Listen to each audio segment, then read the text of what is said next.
Right in the thick of what many call the golden era of Supercross, this rider went bar to bar with legends like Jeremy McGrath and Jeff Emig, chasing podiums, battling for wins, and earning his place in one of the sport's most iconic eras. But in 2000, everything changed.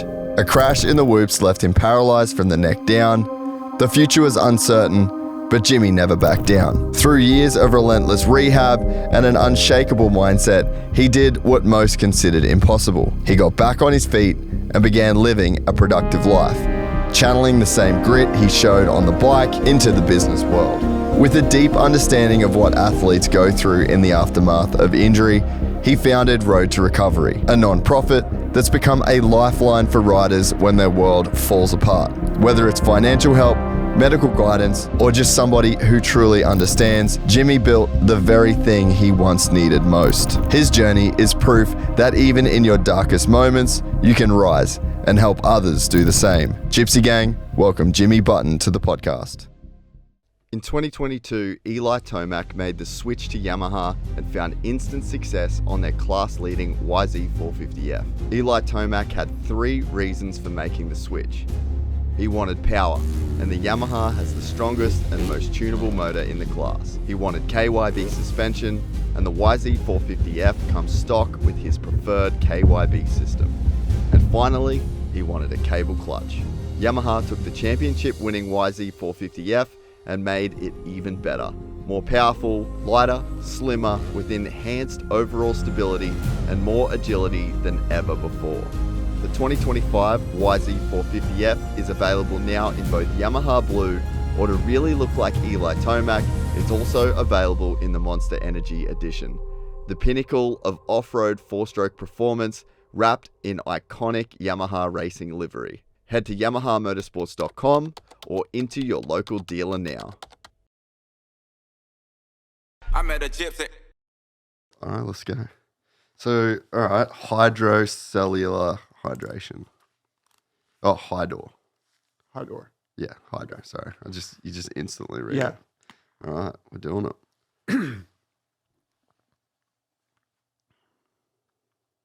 It's good. Smooth, yeah. Really nice. Water's not great in America, dude. No, but this is. This is nice. Yeah, I like this. That's good. A lot of years in the making. Jimmy Button, Yeah, buddy. welcome to the podcast. Yeah, it's fun to be here. I'm stoked, dude. Been wanting to do this for a long time, and, Yeah. it kind of worked out. Timing is bad, but maybe good in a way. So yeah, I'm excited. Been wanting to do this one for a while. Yeah, this is cool. So we'll just stay on the water real quick. You've been working on that for a minute? Yeah, so it's we're like 5 years in right now. Yeah, the water's cool. It's we with some scientist folks that we're partnered with, we figured out how to like manipulate the bond, the H2O bond. Yeah. And make it more similar to what's actually inside your cells. Yeah, right. So that's why it's cellular hydration. But so like when you drink like a regular water, like a Aquafina or Dasani, Evian, whatever it is, you're when you drink it, you kind of feel that like slushy gut. Mm-hmm. You know what I mean? Yeah, yeah. The reason why is when you drink the water, your body has to like do this massive process to turn it into something that your cells can actually absorb. Yeah. And so we've kind of figured out a way to like sidestep that whole deal. And so when you drink the water, like you could down that whole thing, go run 5K, you're never going to get a cramp, which is sick. Yeah, so your right. hydration levels go way up. And so we've been working with professional sports teams and a bunch of university teams, stuff like that, for the last couple of years. And now we're at the point where we're taking it to the public. No way. Yeah. So when's it available? So it'll be available this summer. Awesome. Yeah. Yeah. And how do people find it? Yeah, so they can go to our website, but we're not gonna. The website that we have right now is kind of like almost like an over glorified landing page. Yeah. And then the day that it's on shelves, like the website will be a completely new experience for everybody. Yeah. But so it's cool. It's good. I got a few. There's a few athletes, a few riders that have been on it for a while. Like Kenny's been drinking it for a while. Kenny, Levi, Juju. Chase. Yeah. It's funny. It's in Chase's new video blog. and he's talking about it. And he's like freaking out on the guys, like, "Don't drink my water," type of thing. It's kind of Oh, it's right. kind of funny. Yeah. And Kenny's like insanely particular about what he Yeah. puts in his body. Yeah. So it's good, and we're having fun with it. It's been a crazy project Yeah. How'd you get into it? by happenstance, Yeah. to be honest. Got an introduction to somebody, and they're like, "Hey, like, we know that, like, you were involved, like, we did a lot of marketing when Monster, like, launched and Rockstar launched, and, Yep. I think I was, like, the first American Red Bull rider, like, way back in the 90s. Wow. And so they're like, "Yeah, we know you've been involved, like, we wanna bring you on." Like, they didn't have a name for it, they didn't have, like, anything for it, and so they hired me basically as a consultant to, like, help them do that, and I did that, and they liked what I was doing, so we figured out a way to do a partnership, and I got a piece of the pie, That's so awesome. it's cool. That's rad. Yeah. Yeah, I mean, it's definitely fun to build brands, especially when it's Oh, like for a sure. good brand that you're into and believe in, you know? Well, yeah, and it's like, no knocking the energy drink thing because we need them in our lives, right? But, it's cool to work with something that people are actually, like, generally going to drink, like, all the time. Yeah. So that's cool. So it's fun. I have a kidney thing, and I was only born with one kidney. Oh, wow. So hydration is like a massive Deal. thing for me. So I partnered with a company called Soda Fuel, and it's like an electrolyte mix, Oh, nice. but it's just no sugars. It's like So you'll like this because, like with your normal, you'll pour it into Yep. water, Yep. you shake it up. You know how you always have floaties? yeah, You won't have it with us. yeah, right. Because the solubility of our water is so much higher. Yeah. You'll get everything. And then the other thing that's cool about it is when you actually put it in normal water, you're only getting about 30% of what's in the packet. Yeah, You get about right. 95% with ours. Yeah, awesome. So I'll set you up. I'll Sick. get you dialed in. Like Yeah, yeah. you'll be like our first sponsored podcast. Yeah, love it. Sick. Yeah, no, it's massive, and I used to get crazy headaches, and like anytime I do jiu-jitsu a lot, and you Yeah. sweat, so you're in the gi, Yeah. so you've just got like these big layers, same as moto. You know Right. what I mean? Like I think, man, and moto guys most of the time would weigh themselves before and after a day of riding. Like you're losing pounds of just water weight. Yeah. You know, you've got the socks and knee braces, the like, I wear the shorts with the Yeah. pads on, so all of that is sucking up water that you're sweating and like creating sweat. And yeah, until I started using like electrolytes properly, I used to just get the worst headaches. Like I would struggle so hard to train back-to-back days. And then once I kind of got down the hydration rabbit hole, man, fully changed my life, eh? Yeah, so this will help you out quite a bit. We've done a bunch of studies with universities, and they're Awesome. they're like blown away. In fact, we send water up to BYU, and the head nutritionist at BYU is at the Phoenix Suns, and we give Yep. water to Phoenix Suns, the basketball team. And so she got all the athletic departments on this water, and they're so freaked out about it. They actually called us this week, and they're like, "Hey, we want to do this massive study." And the study's probably like the value prop on the study's probably like 1.5 million to like do this thing. And they're like, "Yeah, we just want to figure out why it's doing what it's doing to our athletes." Mm. So it's good. It'll be good for us to have, all that documentation, which is cool. Yeah, and it's cool And- to like have that in our sport too. Yeah. You know what I mean? Like like you said, there's a ton of other drinks that are in the space, but like a really good, high quality Yeah. water. And we don't go against, like we're not against Monster, No, Red Bull, or no. Rockstar. It's Yeah. we're just water. Yeah. But yeah, it's cool because again, I think this whole health and wellness thing is becoming like such a focus. Yeah. Like not only here in the U.S. but pretty much globally. Mm-hmm. Everyone is finally figured out. Oh man, like I want to take care of myself. I don't want to go party because I actually want to like live well when I'm in my 40s, 50s, and Yeah. 60s. Yeah. Yeah. And so I think this whole revolution that's happening right now is good for us, good for our timing to launch the water. Yeah. Yeah, it's cool. Man, my wife and I talk about all the time, like our parents are like we're in our 30s. So our parents are like in their 60s, Yeah. and the mentality that we have versus what they have Polar is opposite. crazy, and it's like just the resistance to change and the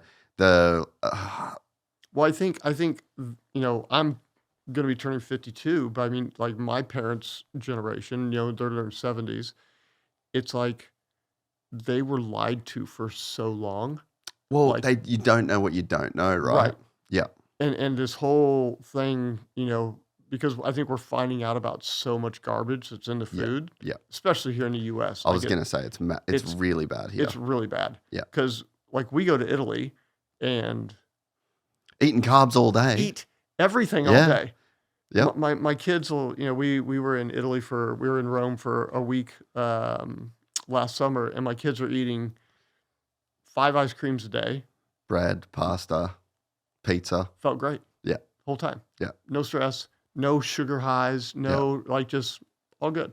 Man, my wife just went back to Australia for a couple of weeks, and she's like sending me photos like she normally does, and I'm like, dude, what's going on? Like, you look hot. Like, just went back like 2 weeks, but we carry so much. Like, I notice it when I'm in the US, when my wife's here. Like, we eat good, we don't eat out. She cooks basically every meal that we eat, and like visibly in 2 weeks, she looked different. Yeah. Just from like not eating the food right here. It is crazy how bad America is. And for that. even when you're going and you go to Whole Foods, you go to this or you go to that, and you're buying what you believe is like organic, good, this clean, it's like it's all fucked.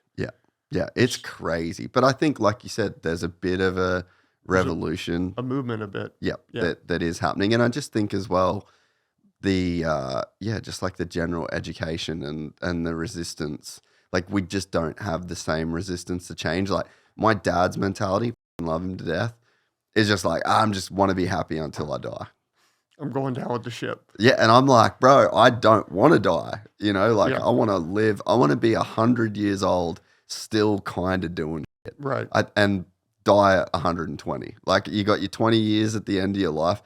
There's like, it used to be this 60 to 80 is like the kind of downhill years where you kind of can't do shit. I'm 60 in 8 years. Yeah, but and you'll be fucking chilling, and you've had a crazy neck injury. And I still, the thing is, like, I'm older, and my body's like a bit fucked up from like getting hurt and stuff like that. But I still feel like I'm 20, early 30, something like that. I don't feel like, I remember, funny story. So I won the Washougal National, and my dad turned 50 like 2 weeks later. Yeah. I remember his 50 birthday party. I bought him your watch. Oh, and no way. And had it all engraved, happy 50th Epic. pops, like that type of thing, right? Yeah. And I remember thinking, because I was like 25 at the time, 26, whatever it was. I'm all, you're about to die. Like, you're 50. Yeah, bro. Like, that was my mentality back then. Like, holy yeah. shit, like, I got to get you something nice because, dude, you're old as fuck.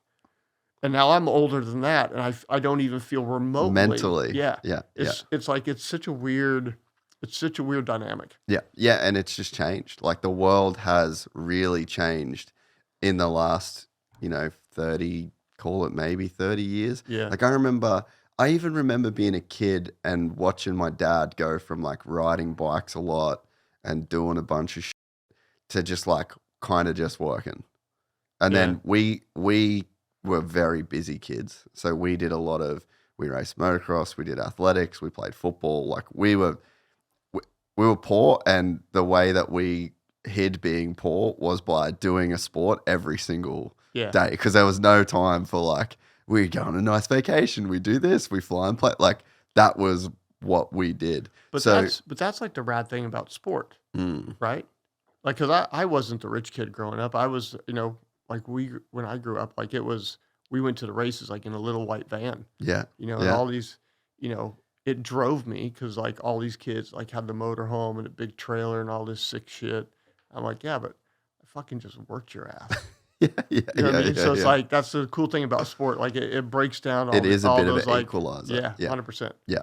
But I noticed that, over time he just stopped doing the athletic pursuits like he used to do. And it was almost like there was just a mentality shift. Like, I'm too old for that now.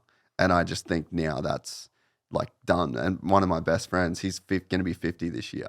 And when I was 18 racing, he was like kind of early 30s, so he was like a cool kind of older dude. Yeah. Motherfucker still racing. He's flying over here for World Vets. He's won it in the 40 class. He's won it in the 45 class. And now he's going to try and win it in the 50 class. And he's like way faster than me, way fitter than me, and just still ripping. So That's yeah, awesome. there's like a wholesale shift on mentality. Well, dude, I was at Glen Helen yesterday with Levi, and dude, I don't know how old this guy was, but I'm gonna put him in a category like, bro, you should not be riding a 450. Like, you are old as fuck. If anything happens, and I'm watching him coming down, the big hill at Glen Helen, and like he's on the brakes like at the top.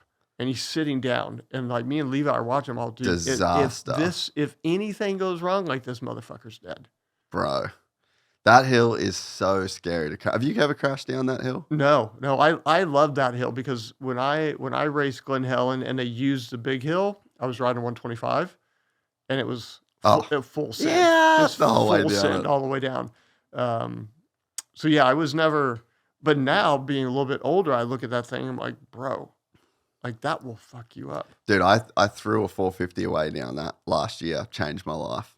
Changed my life, bro. I was coming down the hill, and I had like a real good run down the hill where I was like, it was the fastest I'd ever gone. And I was like, maybe I can do this. Very next lap, and I like just chopped the throttle, and the whole bike pitched. And as I hit front end just dives. As I hit a bump, and just the worst time, like I just got unlucky, and my hand blew off. Oh, My armpit grabbed the throttle, wedged, and the thing's going down the fucking hill, third gear, wide open, YZ 450. no control. Grabbed it with like at the corner, like in the braking zone, and I just went, yeah. I just chucked the thing away. I got out of it. I think I broke my wrist a little bit. Like there was definitely something in there. But I got out of it. But after that, I was like, you know what? I ain't that guy. Oh fuck! I threw a bike away. So you come down the hill like the way it is right now. You make that turn, you go up. Yep. So the way it used to be when we would run it backwards, it'd be like you would kind of like jump down. Yes. And we were testing. Me and Doug Henry were testing 450s, 426s, fucking whatever the fuck we were testing. Like it was all sorts of shit back then. Yeah. And just ride this. And Yamaha had brought over this bike, and this is like full works bike, right? And it had an XEP system on the. What's that? So it's this weird valve that's on the head pipe, and it was like it turned the bike into a light switch, like from like 0 horsepower to like 80. Lovely. And Doug loved it. Like I hated the thing, but so we're testing, and I'm coming down. And I get the little chop, and I missed the top of the jump, and so the front end's just like going, just floats. It's just floating. I'm like, I ain't riding this thing out. Like, so I kicked the bike away and I slid down like no problem. I was like totally fine, and I literally watched the bike do a MotoGP like end over end. Yeah. So this full works bike just smoked, like a smoke, like broke the swing arm. Broke the motor mounts. Like this thing was totaled. All the Japanese guys come over, and I'm looking at the bike. I'm like, I'm in so much trouble. Like I don't even know what bike's worth $500,000, $600,000, $700,000. Like it's a full works bike, and it is fucking smashed. It ripped both of the titanium foot pegs off. No way. Fucking gone. I mean, the bike was smoked. And McCarty was the team manager at the time. He's like, how old are you? 20, 23, 24. Just a kid, dude. Just a kid. Just an idiot kid. And just so happy that I wasn't hurt. Yeah, dude. Whoa, man. And that was my thing. I'm going down the hill, and I was just like, if I hold on to this thing, I'm literally going to die. Right. Like, I'm going, because they got, like now it goes around the telephone pole kind of thing. And there was just like a big drop off, and then you go flat, and then the track's there again. And I was just like, I need to let this thing go. And it just tank slapped into the bumps and did like a 2 front flips in the air, and jumps out. And didn't get nobody? No. And that's nice. As soon as I let go of it, I was like, fuck, I hope this doesn't hit somebody. And it was like for a Yamaha Blue Crew thing. Bike was brand new. I'd ridden it twice. And then so I like roll in the things like this, and then I got Mike Ulrich like, dude, we'll get you out there for the next race and the next run. We're ripping parts off it and clamps and disaster. But it was not a works bike. It was just a stock, very replaceable 450. Yeah, I did a couple of works bikes in my day back then. It was fun. Oh, well. Dude, that was a cool era to be. I mean, I don't know. Was it cool to be in that era of like riding those things? Looking back? Yeah, I mean, it was. I mean, I actually think the bikes now are more trick. Yeah. Right? Like you go look at like Jett's bike. Mm. Dude, it's sick. Or the Cowie. I think the Cowie and the Honda now are probably like the most works-ish. Yeah, yeah. Right? Because I think that those guys still get like quite a bit of parts from Japan. Is it? Yeah. So that's what makes them like works bikes, quote unquote. Just sick. Whereas like, I think a lot of like Star, it seems like a lot of the stuff they get from here, or they make it themselves, or whatever it is. But it seems like Cowie and Honda still get like a lot of HRC stuff and a lot of Kawasaki stuff, KHI stuff. So those bikes kind of look the trickiest, I think. But back then, especially like at the beginning of the 4-stroke deal, dude, like no one knew what the fuck was going on. Like, dude, I had head pipes that were like that big around. And now you know how small they are now. Like, dude, like we were trying everything under the sun, and the bike wasn't good. Like by modern standards. In reality, it wasn't good. It would be, but then it would be like, it'd be insane on certain tracks and certain conditions. Like Doug's win in Vegas in 97 was like the crescendo of perfectness for the whole thing. Like my tire, it was funny. We came in from the main event that night, and the track was so blue grooved, and it was just like so gnarly. I had basically a quarter of the knobbies left on my tire. Doug's tire looked like it hadn't even been ridden. What bike were you riding that night? 250. So you were riding a 2-stroke. Yeah. So that thing's just spinning. Just spinning. Like, that was 97. Yeah. So my seat fell off on like the third lap.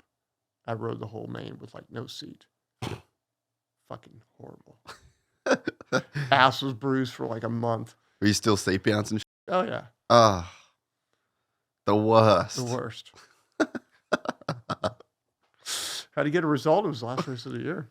Yeah, true way. But that race was just perfect for that bike. Perfect that one race, like, I don't know if you listened to the Davey Coombs pod that he did, but he said like after that night they should have stopped and rethought the whole thing. Because that is the one. It fucked everything up.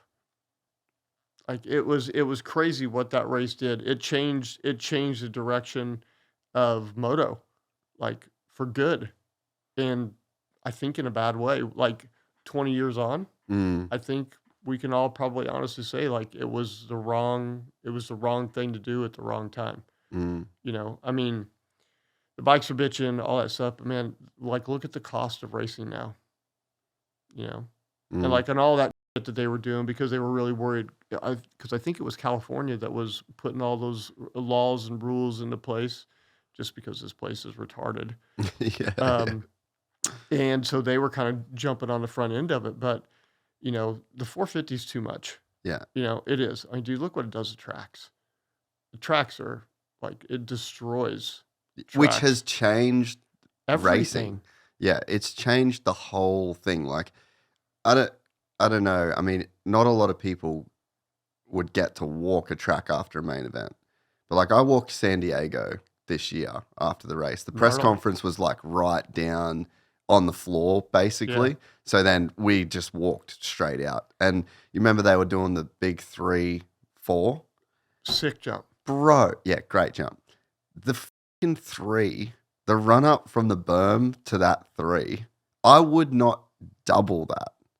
Yeah. Let alone they're going full send 3 into a massive quad. And it's just like, that's really, really gnarly. And the whoop section, like that's not a whoop section. That's like like someone's just bombed it. Like they've just flown over a field and just bombed it. Some of it's like it's a fucking survival fest. Yeah. In my era, like the whoops got out of control, big. Yeah, out of control big. I mean, the weekend before I got hurt was A2 in 2000, and I shit you not, the whoops after the finish line were at least as tall as this table. I remember because on press day on Friday, the whoops aren't in, and then they cut them at night, right? Yeah. And I remember me and Jeremy and DV, we walked the track on Saturday, and we're looking at this, and we're like, dude, like, what the are you guys smoking? Mm. And here's me, DV, and MC. The best guys. Probably at least 3 of the 5 best guys getting through the whoops, like put Kevin into that as well. And it's like, dude, like, what are you guys doing? And during practice, the first practice, not one 125 even went through them. They all skipped around because they couldn't even jump through them. They were so big. It's like, dude, what are you guys doing? This is insane. And for us, like, I think I got through them perfect, like 4 times all day. And they were just so big, and they kind of went a little bit too big on everything, and then they started coming back down, and now they're, we're only going to do 9. Yeah. Like, it's like they haven't found that happy medium on that, but like they've gone from one extreme to the other, and like I'm not, the whole dragging back thing and this and step on, step off, and all that stuff. I don't know. It's just kind of crazy. And then what the bikes do. Well, I think that's the problem, right? So like you have these bikes that are just so insanely capable. Yeah. Like, dude, Tomac is in first gear for most of a Supercross track. Which is the bike has 5. Yeah. And he's in 1. I rode a 3-speed. Yeah. The early KTMs too. Yeah. So it's like, yeah, there is definitely, and all good if you can get out and fix the track and groom the track. There's not enough but time. There's no time. Yeah. And there's no time because they're having 170 guys, 120, I won't exaggerate. They're having sometimes 120 guys trying to race Supercross. And so what does that do? That means from sun up to sundown, there's bikes on the track and you can't get in and you can't fix it. Like there's definitely like a bunch of shit that is like really needs to be redone at the moment, but it's like what's the willingness for that to actually happen and what's the incentive? And what's the consequence? For it as well. Like, we don't know. I think, God, we could dive down a super deep rabbit hole on all that shit for sure. But the tracks get beat up. The stadiums, I think now are too small because the bikes are unreal. Me and Levi, we were sitting last night. We were talking, and we started talking about like the early 90s on racing 125s and Supercross. Yeah. And I was telling him, I'm like, back then, if you could jump the triple. Yeah, you had a huge advantage. You were minimum top 5. If you did the triple every lap, you're probably on the podium. Like, that was like a differentiator between the whole thing. And now you can do a triple on a 250, probably in first gear. With 12, 15 feet of run-up. Bro, that shit ain't happening back then. Like, you had to be dead nuts perfect. I was telling him a story. So, you've had MC in here, right? Yeah. Did you guys talk about the peak days? Nah, not that much. So, those peak bikes at the time, like in 91, 92. So, the 91 bikes, when they first showed up with the peak bikes, those fucking things were ripping. Like, ripping. And so all their guys could jump the triples like no problem, hit the back brake, downside, the whole deal like sick. Yep. And so I was riding Yamaha in 91, and the 91 Yamaha was pretty piss poor, like extremely fucking horrible. And so I broke 4 sets of pegs off the bike trying to do the triple. Just from casing. Yeah. Like, broke a set every single time I went out on the track. Which is like just ridiculous, right? Yeah. Can you imagine seeing somebody come up that short that many times these days? Like, it doesn't exist. No. But like, you had to carry so much momentum, so you weren't getting. It was a momentum play versus now it's just. Yeah. And so you get that weird rut on the faces of everything now. Yeah. Triples, like like 3.53s or whatever it is, you're getting just these huge.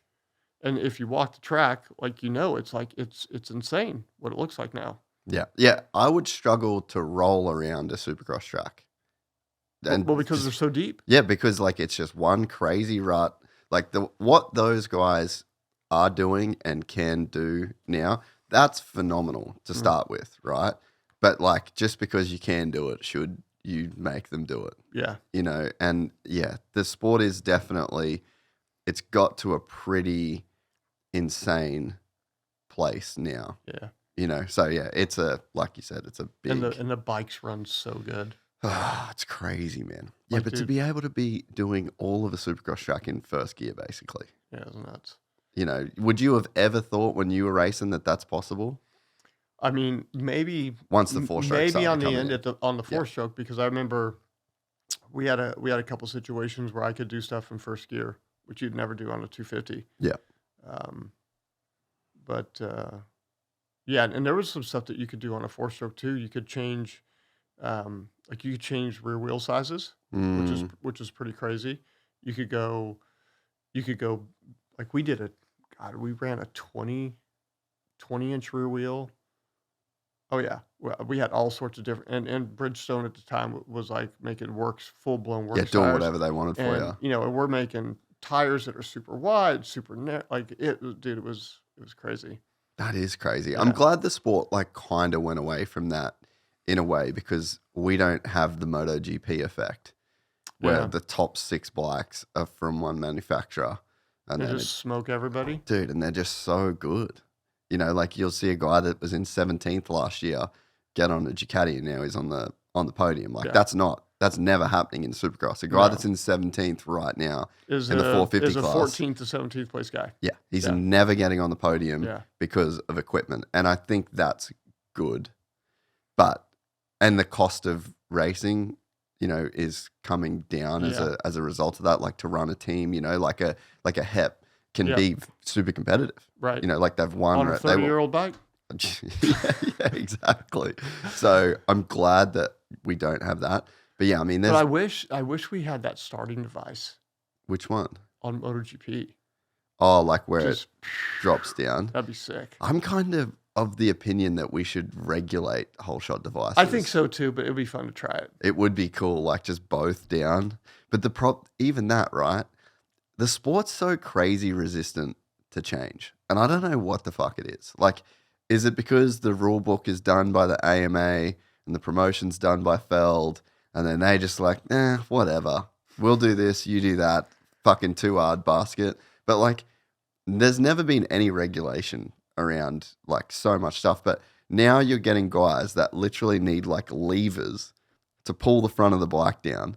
And then what that's doing, unlimited power. Yeah. You're just going wide open. You're now everyone's on the same gate. So there's no. Well, and now I'll vent a little bit. Yeah. So like those starting blocks that are like all the way to your like Euro spec ones. Get those the fuck out of here.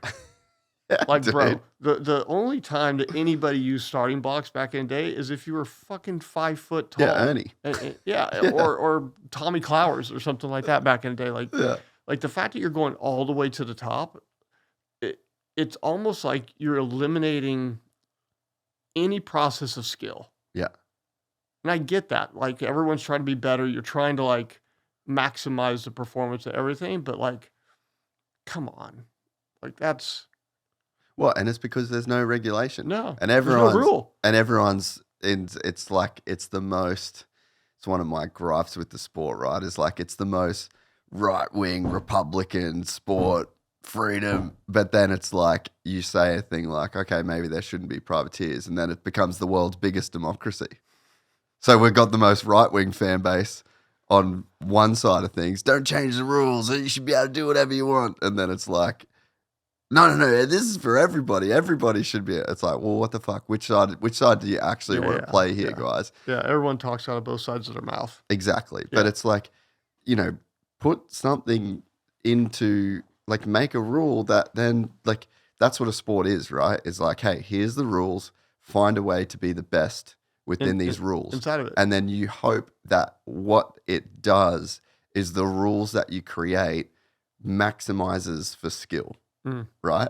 So that is why, like, people have this whole twisted perspective on rules. It's just like, oh, you fucking this up and you're stopping this. No, rules kind of create this environment where if you do it right, the cream will rise to the top and you will figure out who the best rider is. Yeah. So let's say if I could fix the starts, right? We've seen crazy amount of start crashes over the last few years because back in your day, dirt starts, qualifying mattered. You needed a good rut. You needed a good rut out of the gate. So there were these variables where the best guy would get the best choice to have the best gate that then gave him the best chance of getting the best start, right? Now, you've got everyone's on the same. They're all pulling their devices down to where you just fucking send it off, and everyone is going now Mach 10 into a turn where that wasn't the case, right? No.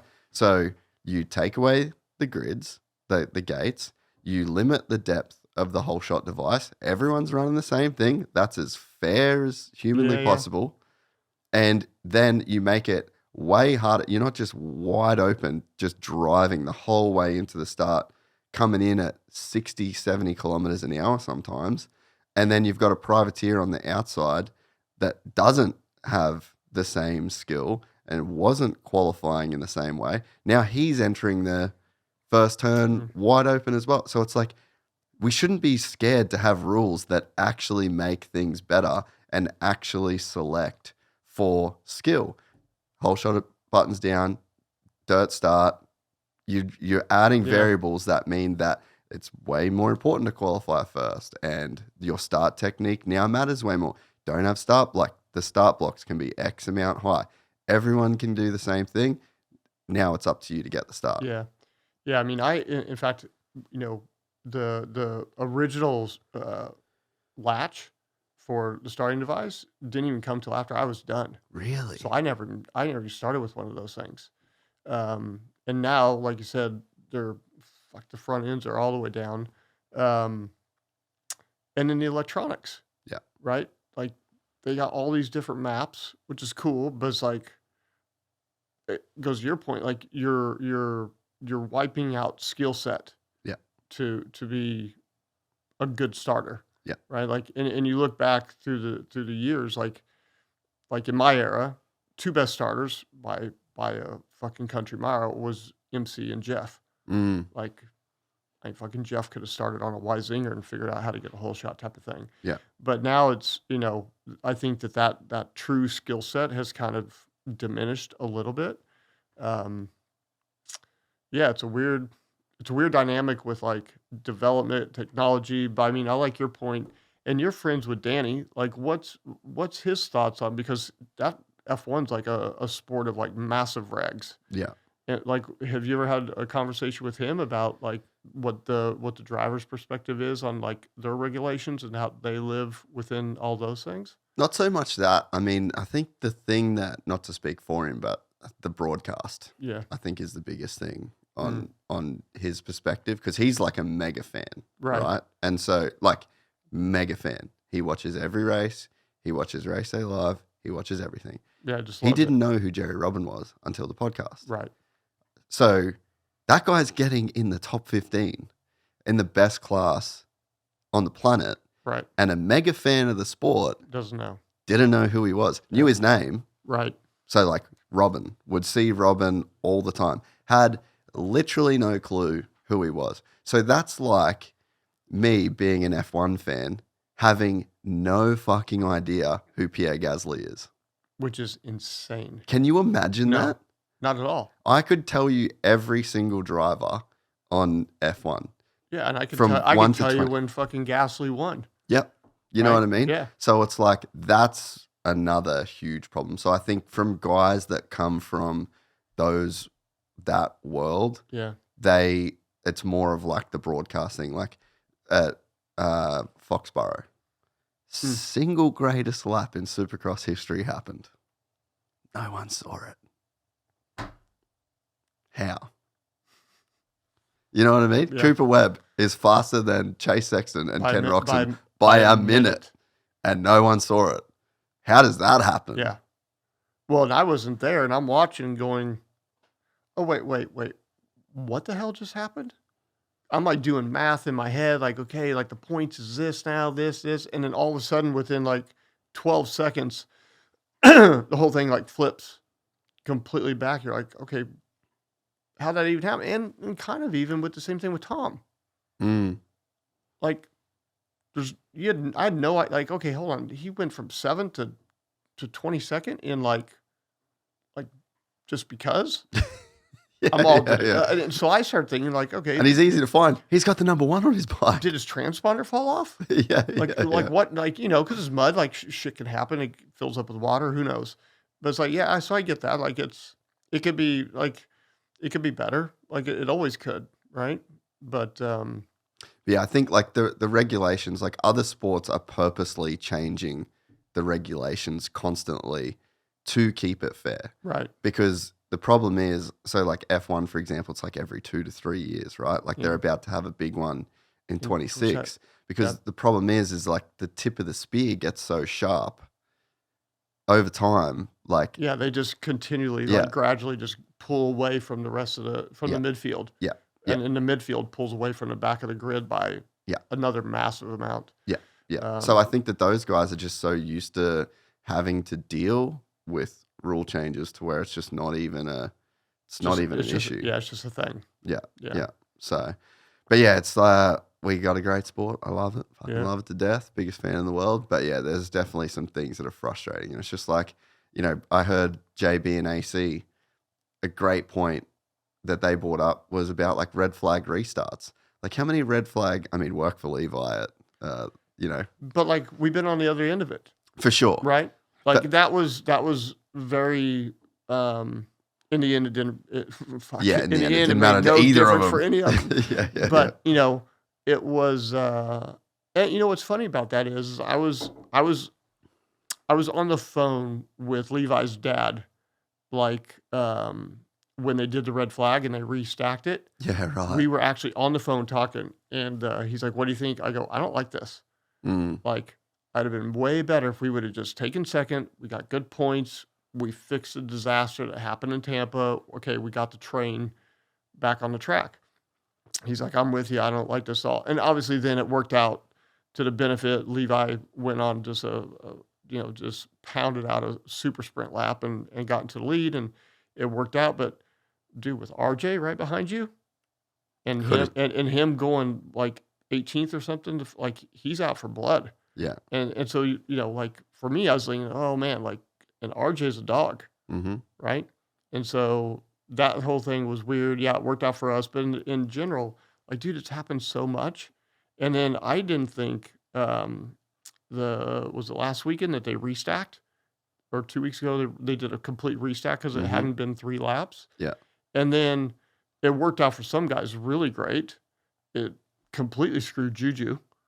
He went from having a good start to, then he gets a dead last place start because he hit somebody off the gate. But if you're going to, I don't know, that whole deal, I think they need, again, go in. Like you've now had a year where you've actually had a lot of red flags. Yeah.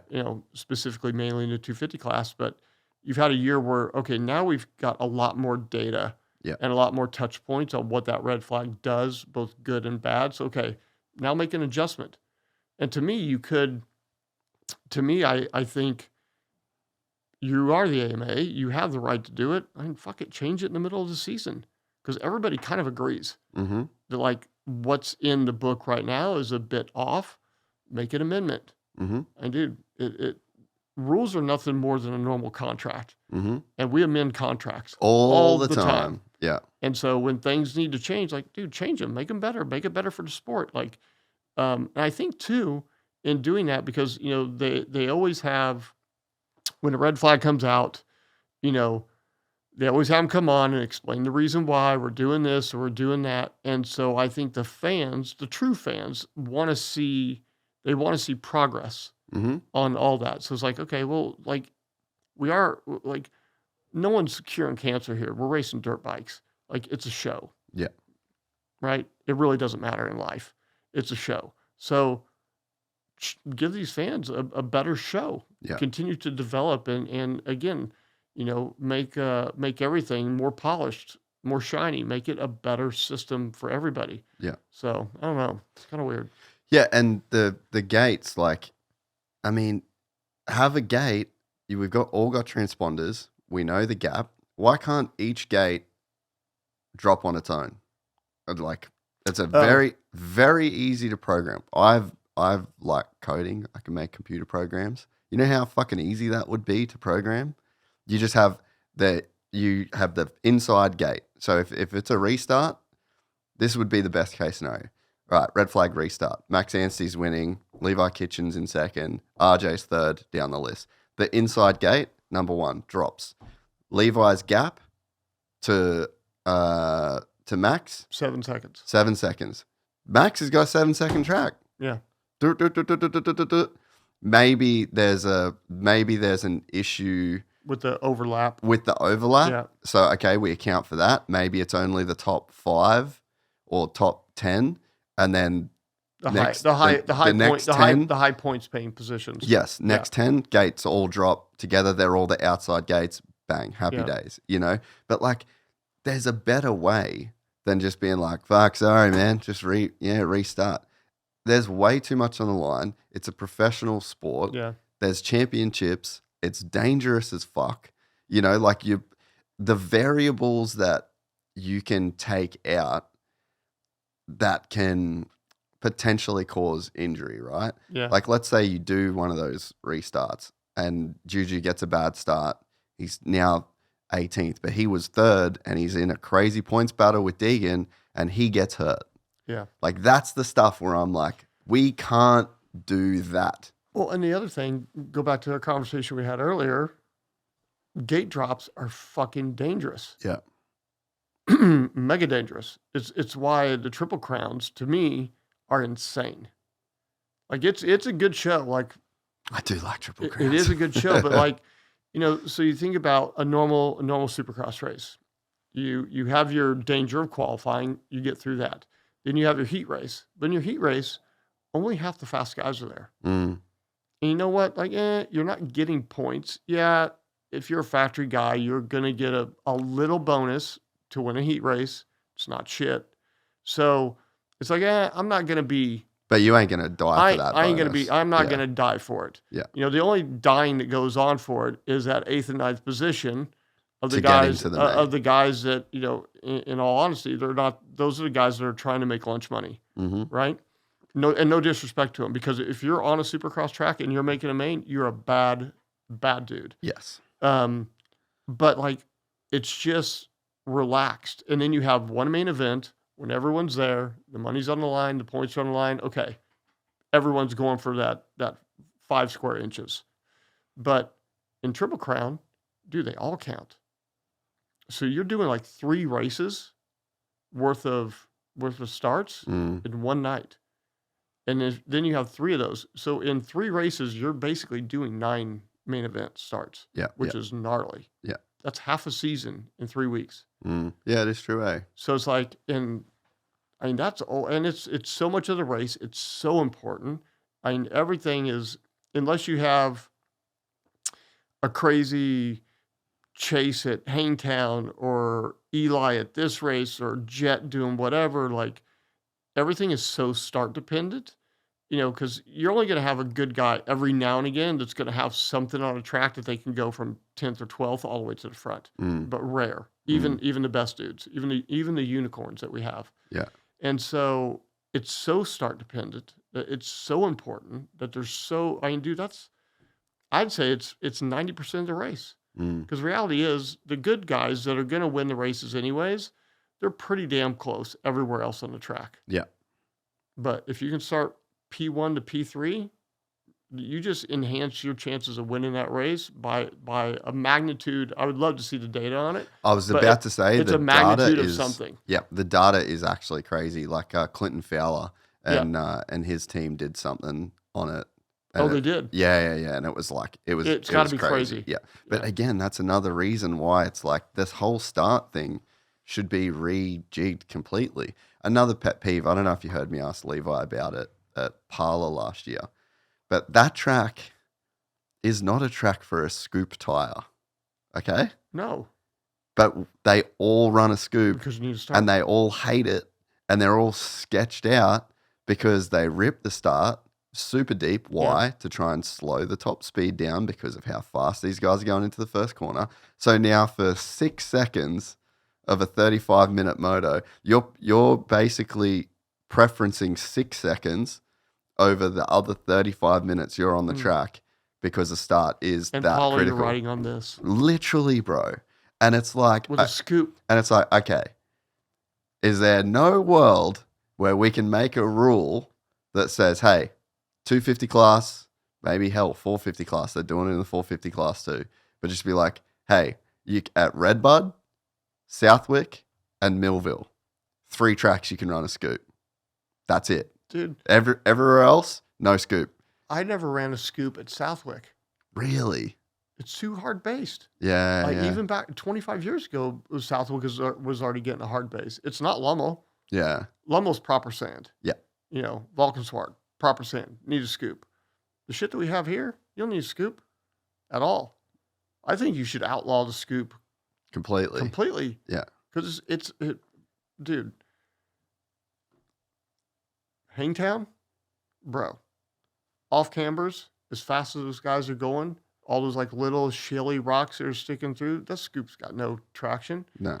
And I think Eli uses one like Everywhere. damn near every race Yeah. because he puts so much emphasis on the start, and he'll just figure out a Deal way. with it. He'll figure out a way to just beat the hell out of the track everywhere else because he can. Yeah. Yeah. I'm just gonna like force feed you a 450. Yeah.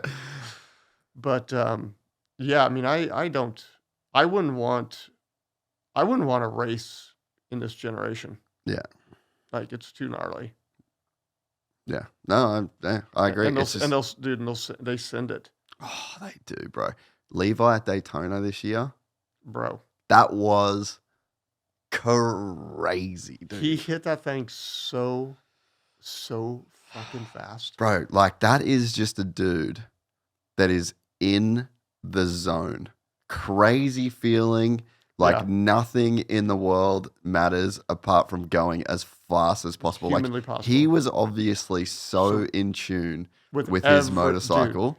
Dude, I had a conversation with him after I was racing. I'm all, hey, like this is like a pretty valuable lesson that you've had to learn. Like pretty like Brutal. this is a $1 million lesson.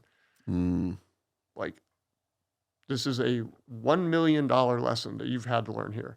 But when you have that much on everybody else, bro, you have to just be you, do the laps, and let it come to you because you would have won the race, period. Dude, you were on a completely different playing field that night than anybody else.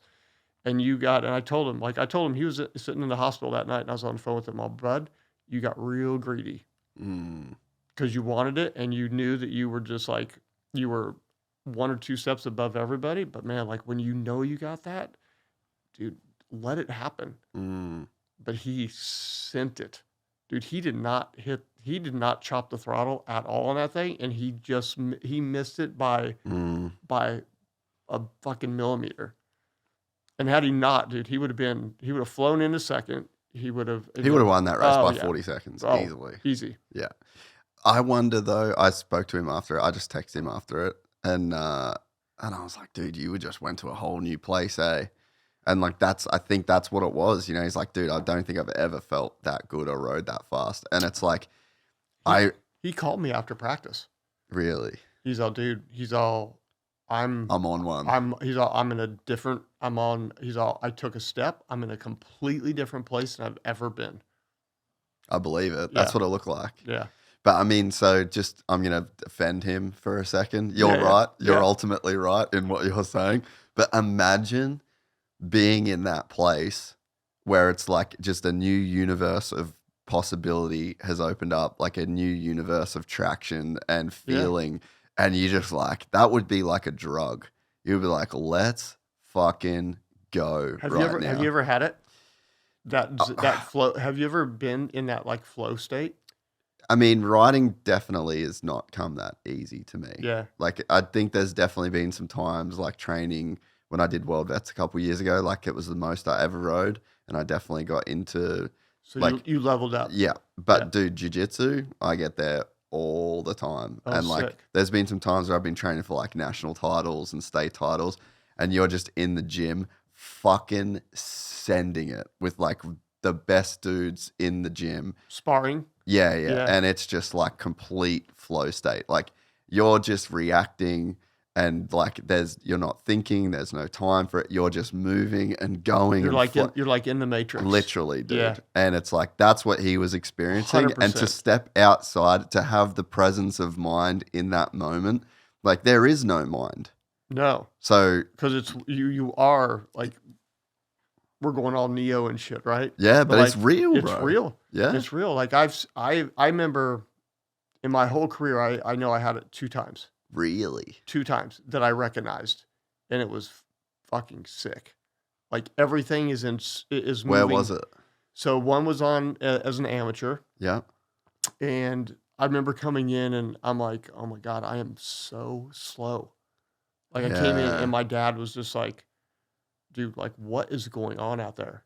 And I was like 3 seconds a lap faster than anybody. And then it happened one time as a professional, and it like everything slowed down. And so like the track was coming at you so slowly. It's like you could just, I'll just pick that line. I'll just pick that. Like it was sick. And then I've seen it a few times where I could like actually recognize what was going on. And so Levi was one of them. And then the time before that I saw that was Villopoto, Budds Creek, Motocross of Nations.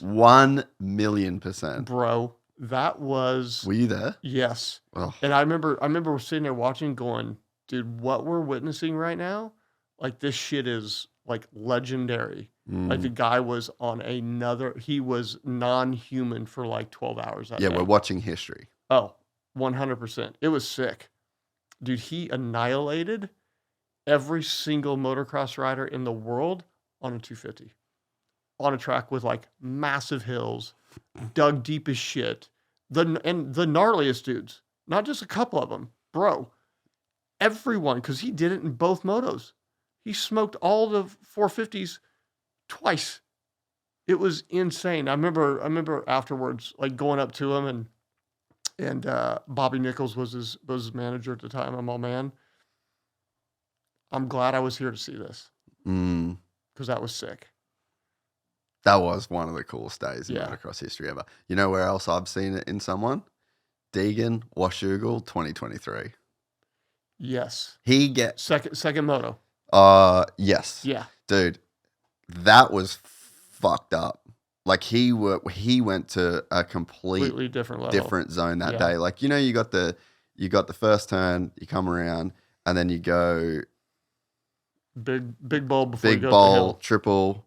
And Oh that- no, yeah. So what's the one? Oh, after you come down the hill, you go right, that triple tabletop Yep. into the sand. Dude, I rode the track the next day, and I was just laughing. Oh, you Like, did? I was like, what the fuck was he doing? Like, the amount of speed that he was hitting that single with, and like, you know what that track's Yeah. like. There's no traction. He was riding that like everything was ripped, deep, perfect traction, and Yeah. like he annihilated those Yeah. dudes that day. Yeah, and that was second moto too, and Washougal gets sketch second moto. Yeah. You know another good one was Freestone with Baggett. Yes. Yeah. That was pretty sick. Yeah. That's what we're all chasing, bro. Like that's the thing. Like In I'm life, 100%. and Yeah. no matter what you do, you're in business, Yep. in your relationships with like Yep. your family or your wife or your kids or whatever it is, or sport, we're all trying to get to Tiger's chip in at the Masters, the Senna's lap at Monaco, Mm-hmm. right? Like one of Mark Marquez's like run back, grab like the extra bike, and then just go set the Lap top record. you know what I Yeah. mean? Like Yeah. Hurling's at Valkenswaard when he lapped second in the dry. Yeah. Right? Like, Yeah. it's like, and like, because these are our sports. I'm sure there's a million other, and like Yeah. stick and ball and all this other stuff. Yeah. But like the stuff that we're involved in, it's like everyone's trying to get to that like once, Yeah. just one time. Yeah. And then you see like the great guys, and they're like check marks down a clipboard. Yeah. It's pretty cool. Yeah. And I think, I mean, I'm very like in my personal life, like very into meditation. And it's been like over the last 5-6 years. And it's like there was this thing in my life where when my life wasn't good, when I was a kid and I was struggling, you know, as like a young teenager, adult, like just race to my bike, whether it was my BMX bike, my mountain bike, my dirt bike. Bro, when I was 17 and I got my license, all of the things that I should have been doing to like develop as a human going forward, I just fucking ex-nayed all that shit and rode. And I wasn't even good, you know, so it was just like this desperation to get into that state, you know, and like there's definitely been times in my life where I've gotten that really deep, like really insane flow state. And I think that's you know, it's like at the top of the mountain. But when you're riding, when you're mountain biking, when you're like even, you know, I have times where I'm like at the track, I'm not looking at my phone. I'm not talking to anyone that's not at the track. I'm just there with the boys. My mind is only on either riding or then I'm back in the pits. We're fucking tightening a chain. We're putting a new leap. You're so present.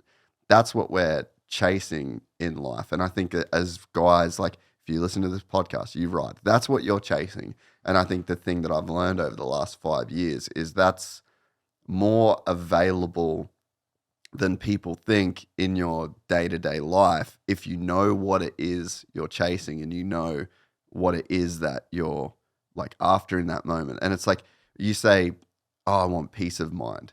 What you really want is peace from mind. Yeah. Like you want the voice in your head that's like, I got to do this, I got to do that. To be clear. Yeah.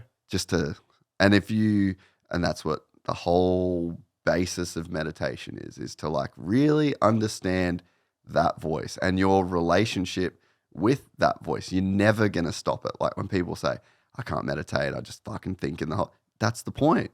Right. Notice that it's always got, you don't have to buy into that voice in the way that we do. We need to bring you a quick word from our sponsor, motorsport.com. I got a YZ450F that I got some upgrades to do. You know exactly where I'm going. I'm going to need some help with customer service, so I'm going to chat with a gearhead.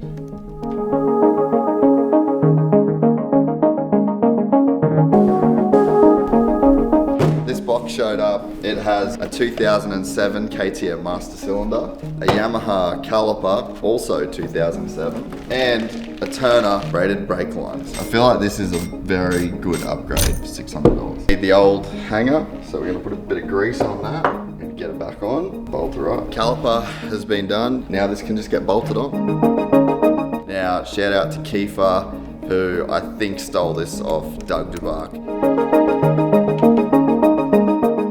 That was easy. Nah, that was easy. This is a pretty epic upgrade. You can get OEM parts to build this little Frankenstein brake kit or basically anything else for any brand by going to motorsport.com.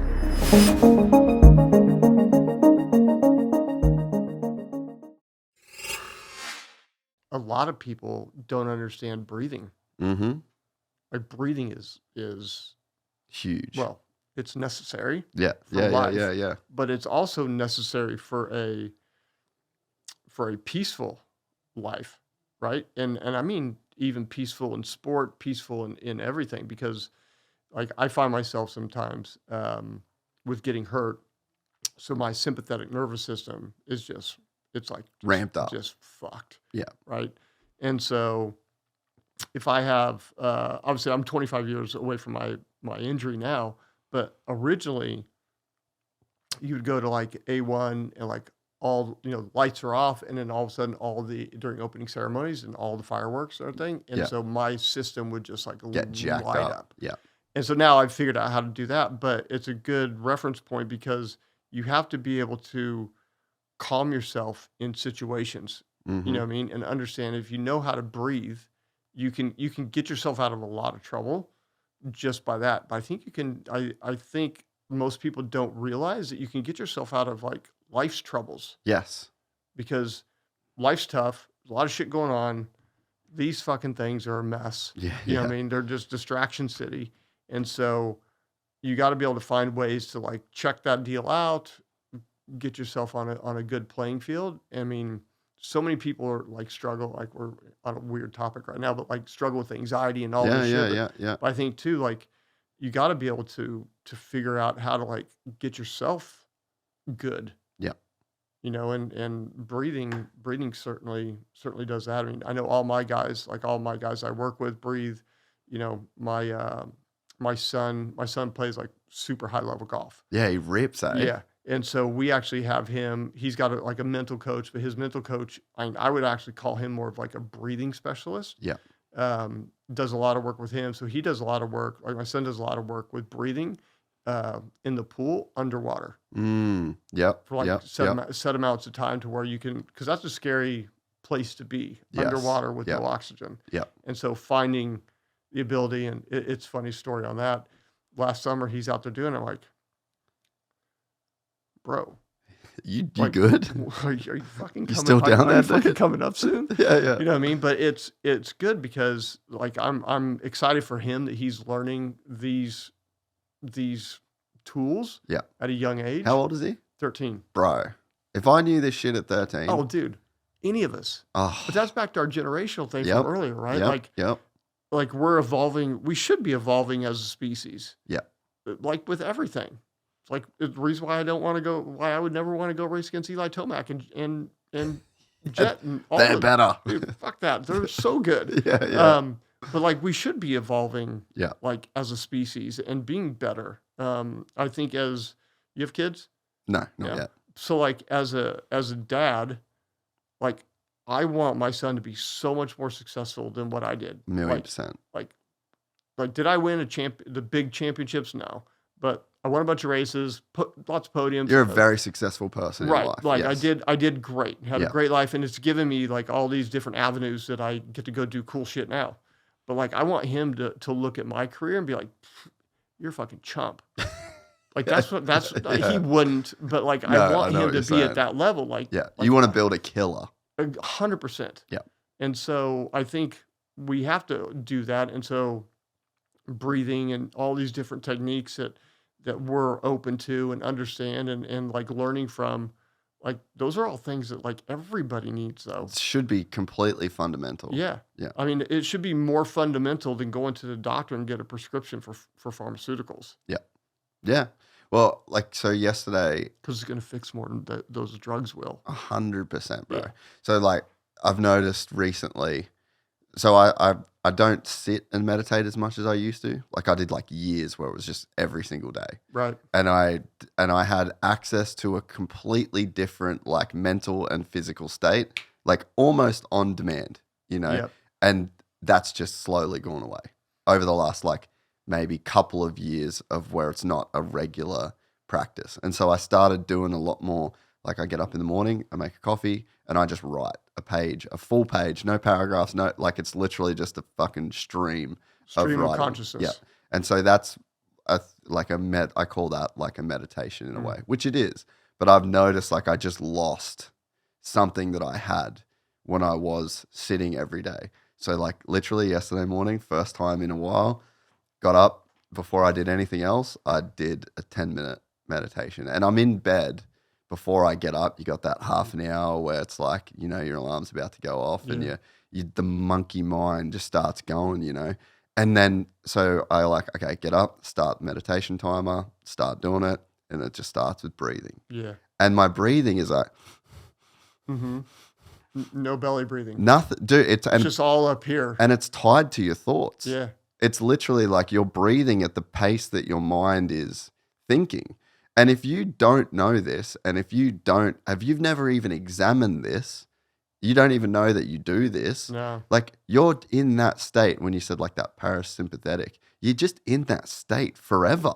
And you're just Well, you're in the whim, You're like, you know, you're almost like fight or flight all the the time. whole time. Yeah. Have you ever noticed, like when I do my breathing stuff, like it's weird because like after my accident, I found myself in some ways being more connected with my body in weird I'm ways. sure you would be. Um, Yeah, that makes and total so sense. it's weird. Like when I go into the deep breathing stuff, I actually feel my digestion system working more efficiently, which Hmm. is weird. Yeah. You actually feel like you're breathing, and it's almost like it jump starts, like your intestines do. It's like a weird. I don't know. It's maybe it's only me, but like it's just a strange. It's like a strange path. No, but there's even like there's a your psoas muscle. Yeah. So that gets tight in me a Oh lot yeah, because dude. I'm When they sitting so and when much. they work on it, it hurts like a bitch. Right, I've got this thing. It's called a so right, and it's like these Mm, two. Have you seen them, I've seen that. dude? Is it Unbelievable, worth getting? bro.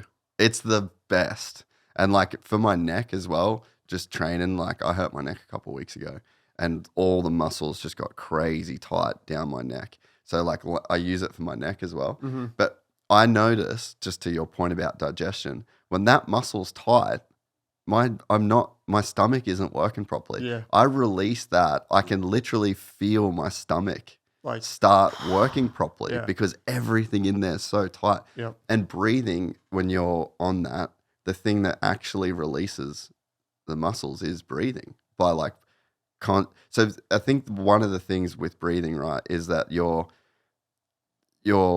parasympathetic nervous system, when you're in that fight or flight, like the breathing's not regulated at No. all. But when you manually override that, so your body is in a stressful situation, like trying to release an extremely tight muscle, there's like a lot of pain. Yeah. When you forcibly breathe in the correct, long, controlled manner, you're manually overriding that system. Yeah. And then it lets go. Yeah. And I think that the same thing is with your thoughts and with your own mental stress and anxiety, right? Like, so yeah, yesterday, sit down, you notice that you're breathing, and you just keep concentrating on the breathing, and you'll drift off in thought, and you bring yourself back. And then you're like, Yep. fuck, okay, I'm breathing. Yeah. Drift off, come back. 3-4 minutes go by, you're just breathing, you're in and out. The thoughts are still going, but you're not getting taken away by them, and it's not changing your breath. Yeah, you're not chasing a rabbit hole. Yeah, and Yeah. that's the key. And you get up, and you just feel like a completely different person, Yeah. you took the Yeah. the tearaway. Yeah. And Yeah. so we're chasing this to bring it full circle. Sorry, a bit of a tangent, but Yeah. it's like we're chasing this when we ride. We're chasing this when we mountain bike. We're chasing it with chicks, with sex, with all these other things where we're running drugs. You fucking smoking weed all day. Like life's getting a bit tough. You're getting a bit of anxiety. Fuck, I'll go rip a bomb real quick Right. and I'll chill out, But it's like we're kind of trying to mask. You can just take it head on, and you have the same freedom available to you by just doing some really small things that like change the state, because that's what you're trying to do when you're trying to ride, when you're trying to do this, when you're trying to change the state of who you are right now to who you wish you would be, essentially. Yeah. But if your perception's reality, Mm-hmm. right? So if you're perceiving greatness, you're probably going to get there a lot better than if you're perceiving fuck, man. Yeah. Yeah. And you see that with guys. Like you see it, I see it in sport all the time, right? Yeah. Because I've been involved in a lot of different sports, and you see it. Like I've seen it with my own clients. Like I used to at one time, like I represented the best freestylers in the world except for Travis. Yeah. And Steve had Travis. Yeah. But like I had Sheehan, Bilko, Nate Adams, Adam Jones. Yeah. Like and out All the top. all the top. And Yeah. dude, my guys swept X Games and Gravity Games like 5 times. Sick feeling. Like when you got all your dudes on the podium, right?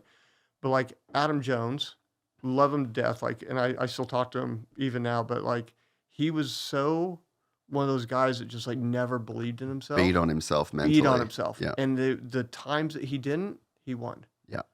Against the gnarly dudes. It's Mm-hmm. like, dude, and I remember he won Dew Tour, and we're up at the last stop up in Utah. And I'm like, bro, like, you got it. Like, dude, you just won this championship. Like, you won 3 of the 4 rounds or whatever it was. I'm like, dude, like, you're the man. Like, you're a bad motherfucker. Like, Yeah. you need to always believe and remember like that you are this guy. Oh, and he just went, I don't know, man. Nate's so gnarly. Bill Coe does the 360. Like, bro, like, That's do you crazy. see what you just did? Like, Yeah. you just crushed it. So it's hard, man. The mental side of all this shit is fucking tough. But it is very fixable. 100%. You can change it. Like therapy is important. But meditation. you really need a good ecosystem around you. Yeah. Right? Whether that be spouses or trainers or sponsors or whatever it is, like friends, man. 100%. Just good friends. Yeah. But look at the greats of like everything. If you look at the really great riders or whatever, like the network around them is pretty solid. Not a lot of negativity. That when the ones start to become negative, like they're fucking gone. Clipped and they're ostracized. Yeah. Right. And so, there's something that's the great thing about sport, right? It's so visual, and you get to see it and you get to see it like unfold in front of you. Yeah. But man, it's like if you use those same concepts in life and business and everything else, I'm sure like you're successful in this because personally, I think moto guys are the gnarliest. I just do. I think it's the gnarliest sport. I would agree. It's just you're battling so much, and I think that good moto guys can accomplish anything in the world. Yeah. In business, in health, in relationships. I don't know. I'm arrogant a little bit, and I just think we're. I think the same thing I think too. we're the baddest dudes. Yeah. Right. But it's just like, man, you just got to do it. Yeah. Yeah, and I think like doing things for the right reasons. Like I think that's the ethically. And I can see it in riders too. Like this kind of applies to everyone, right? Like at least I'll speak for this. I just love doing this for what it is. Like I try and make it better. Like I tell people this is like a race team. It's like a race bike. We've got like 3 or 4 dudes that work for it. 3 dudes and me, right? We're all trying to make it better. There's like little things incrementally that we try and make better every single episode. Does it mean it gets more views? Does it mean it gets more downloads? Is any more money going to directly flow from me writing a program that changes the level of efficiency of how we can mark chapters on YouTube so that it saves 30 to 40 minutes per episode? No. I'm just doing the thing for the sake of doing the thing well. And when my mind switched into that, like I used to do things for the wrong reasons. Like I just know that I used to. You used to do them for the outcome. 100%, man. 1,000,000%. But to that point, there's a part in life that you have to be that initially. Yeah. And not to interrupt your No. deal, but like I know that me in racing, I remember, I came out of amateur racing with like more amateur titles than anybody, got fucked, didn't get a factory ride, had to go full privateer. And so it was like, fuck, man, like here's all my buddies, here's Jeff and so here's Fro, here's Buddy Antonez, all these guys, and they got the factory ride. And like I was at Honda and I just got screwed on the whole deal. And so like I started like having to like scramble a little bit from the beginning, like first year privateer, that type of thing. So it was like initially it was like, okay, like I got to make enough money to get to the next race. That's like privateer mentality, concept, right? Yeah. And then I remember, okay, then I got the factory ride. Then I started getting on a podium all the time. Then you start winning races. And then you get to a point, it's like, okay, you're no longer doing it for money. Yes. You're no longer doing it to like survive and like put food on the table and make sure you got a roof over your head. Now you're just doing it for like the real pure the reason. sake of the thing. Right. Yeah. And then you go like, and then it's not linear. It's completely parabolic. Yeah. Where it goes. Because now you're actually doing the thing. Yeah, you have freedom. You're free, you're clear, you're all these things. But like, and some people don't have to go through that initial deal or whatever. But if you do, it's almost like starting a business like from scratch. Yeah. Right? Like you do have to do a business initially to like make payroll, to do all these things, right? But then you get to a point where not that the business runs itself, but it's like, okay, now we're just going to become badass, efficient, and we're gonna whatever the product is or whatever the service is. Now our service and product is just going to be fucking a triple as class. good, as good as possible. And yeah. then and from that, then it just goes, and then it's like, all right, that's a nice little fire. We just poured 55-gallon drum of VP on it. Yeah. Right. Yeah. And it's the same thing. Yeah, and I agree, and I think that you're probably right that you have to go through that at some point. But I don't think that I was ever this good or like this successful at something in my life. So it's almost like, and this is what I like your son to do what he's doing now at his age in golf. I think that once you realize or once you achieve a certain level in something, you can look back and go, that just took a lot of hard work.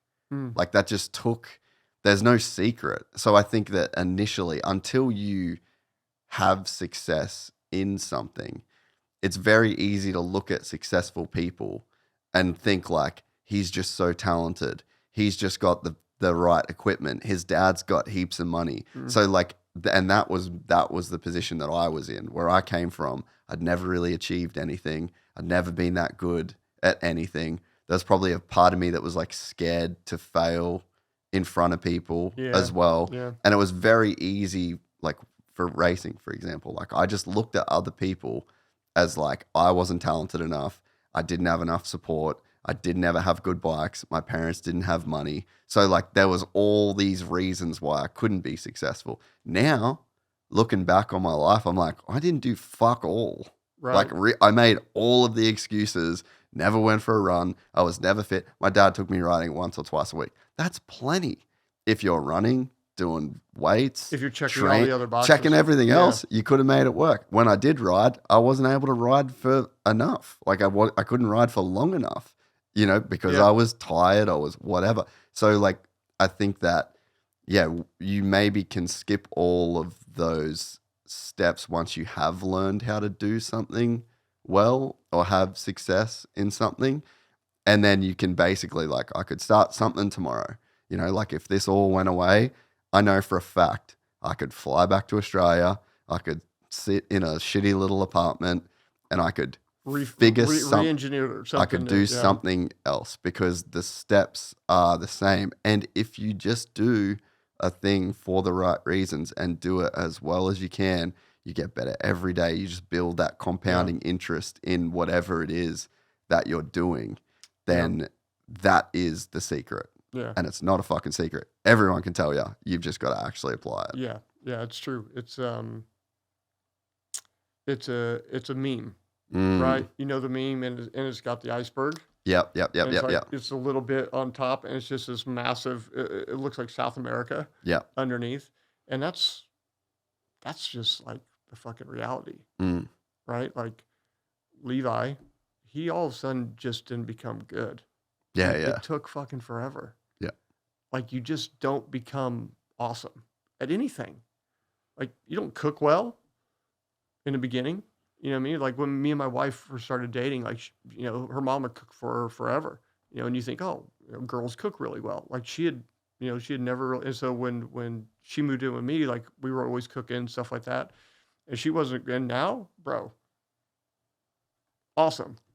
I mean, we're not at Michelin level, right? But we're getting there. But we're getting there. You know what I mean? But it's like with everything, like everything takes time. Yeah. Everything takes a fuck ton of energy and dedication and all that shit. But once you realize that, like, okay, like starting this thing. Yeah. Like I knew this wasn't, I knew this wasn't going to be, oh, we're just going to do something, make it cool, and it's just going to be sick and sell and all this. No, bro. Like in 8 years, someone's going to be like, fuck, dude, how'd you guys do it so fast? Yeah. 10-year overnight success. Yeah. Yeah. But that's with everything. Yeah. Everything deserves a ton of attention, a ton of resilience. You got to be super hyper focused. Well, not even that. I think to be great, you have to be obsessed. Mm-hmm. Like to a point that like the normal population thinks you're a little bit of a whack job. Yeah. And you kind of are. Yes. But to the point about my son, like I told him, well, here's the deal, dude. Like, because he's already at a point like in golf where he could just kind of chill right now, and he'll get a scholarship. He'll get a scholarship. Play college. Go play college. He could, end up turning pro, and maybe you make it, maybe you don't, whatever. But I said, dude, like, if you want to, and the Masters was on last week. Yeah. And we were having a conversation about that. And I'm not like the biggest Rory McIlroy fan, right? I'm just not. Like, there's other guys I like better. But, and that guy is a fucking unicorn. Phenomenal, bro. Unreal, right? And has been forever. But he had one thing he hadn't accomplished. And he's done everything. Everything else. FedEx Cups, all the majors, tons of wins. Ryder Cups. Dude, every single thing known to man he's done, but one thing. Mm-hmm. And when he did that one thing, that was his Everest. Mm. He had already done K2. Yeah. He'd already done all the other Kilimanjaro and all he'd already done every climb. But he had been, to the, something step at, because right before the top. Yeah. And had to come back down. Yeah. Like he's done all that. And I told my son, I'm all, listen, I go, if you want to get to the top of the mountain, like the top, nothing else matters in life. Nothing. Be good to your sister, be good to your family, be good to your friends, but nothing else matters. Be whack job focused on this whole thing. I go, if you want what that feeling is that you just saw, that emotion. Yeah. I go, dude, because I go, bud, like I've gotten to that point and it's sick. Mm. Like it's the sickest, coolest fucking feeling. It's I've never done heroin or any of that shit, right? But like I would imagine whatever that feeling is, it's multiplied by infinity. Mm-hmm. And I go, if you want that, dude, you got to be relentless in that pursuit. Yeah. If you want to just be good and have fun or whatever, that's one thing. But if you want to be the baddest son of a bitch ever, you gotta go David Goggins crazy time on this shit. But you have to. Yeah. You have to. And you can enjoy that process. Well, the process is the gift. Yeah. And it's funny, it's hard to realize that, like when you're in the middle of it, right? Because the blinders are on. Yeah. You're hyper focused, whatever. But me, like looking back now, and even with me like getting hurt, like that sucked ass, like full stop. But I wouldn't change it. Really? I actually wouldn't, which is crazy. I would have liked to have raced a couple more years and fucking put a couple more mil in the bank. Yeah. Right? But the thing is like me getting hurt, and maybe my, and we're like jumping around here, but maybe my path wasn't to be MC. Yeah. And win Supercross titles, or maybe my path was to be exactly what's going on and sitting here at this table with you today. 100%. Like, there's a reason why I'm here. Yeah. There's a reason why I got hurt. There's a reason why when I was sitting in my hospital bed, 4 months into this whole thing, and, everything's pouring out to me because people from all over the world were like writing cards. This is like the beginning of email, right? Everyone's sending stuff, messages, all this shit's going on. And I'm like, dude, what happens? And this is the reason why I started the foundation. I'm like, what happens when a kid that's a rookie, or he's one of the back markers, the Jerry Robbins of the world, what happens when those guys get hurt and they don't have a shit ton of money in the bank and they don't have the greatest insurance and not a lot of people know them? I go, what happens to that dude? Like, they're fucked. Like, I got great insurance. I've made good money. I saved my money. I did all these things. I got good people around me. I got good trainers. I got all this stuff. And we're struggling to figure this thing out. Like, what's going to happen to the next guy? And there will be a next guy. And there's been hundreds of them. Like, we've helped over 200 of them in 25 years, which is absurd. And so it's like, we got to do something because it's going to happen. Like, we need to figure this out for them because not everyone's going to have this network that I had. And so maybe the reason I got hurt was to do this. And maybe the reason I got hurt and I was given the gift of being able to move my body again and get around was because of all this. I don't know. Like, you don't know until you're at the end and you meet your maker and he walks you through the whole thing and you get to see the whole life over again. But maybe that's the reason. Yeah. I don't know. But I think everything is purposeful. Yeah. right? Like we're here for a reason. We're doing things. The shit that happens in our life is supposed to happen when it happens.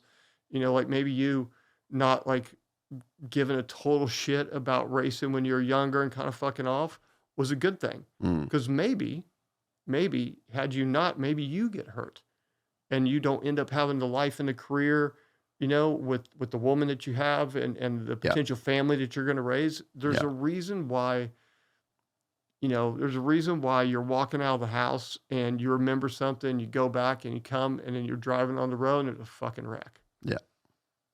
There's a reason for it all. I don't know what it is yet, and this is a bit spiritual right No, now. no. I'm But with you like, 100%. We're all meant to do what we're meant to do when we're meant to do it. Yeah. I do some speaking engagements sometimes, and people always ask me like, "Oh man, like you got hurt. Like, are you so bummed? Are you so this?" Like, not really. Like, yeah, I mean, I would like to not be in pain all the time. That'd be sick. And I'd like to be able to go run with my kids and throw ball and shit like that. And I'd love to be able to go play golf with my son. That'd be fucking the sickest day ever.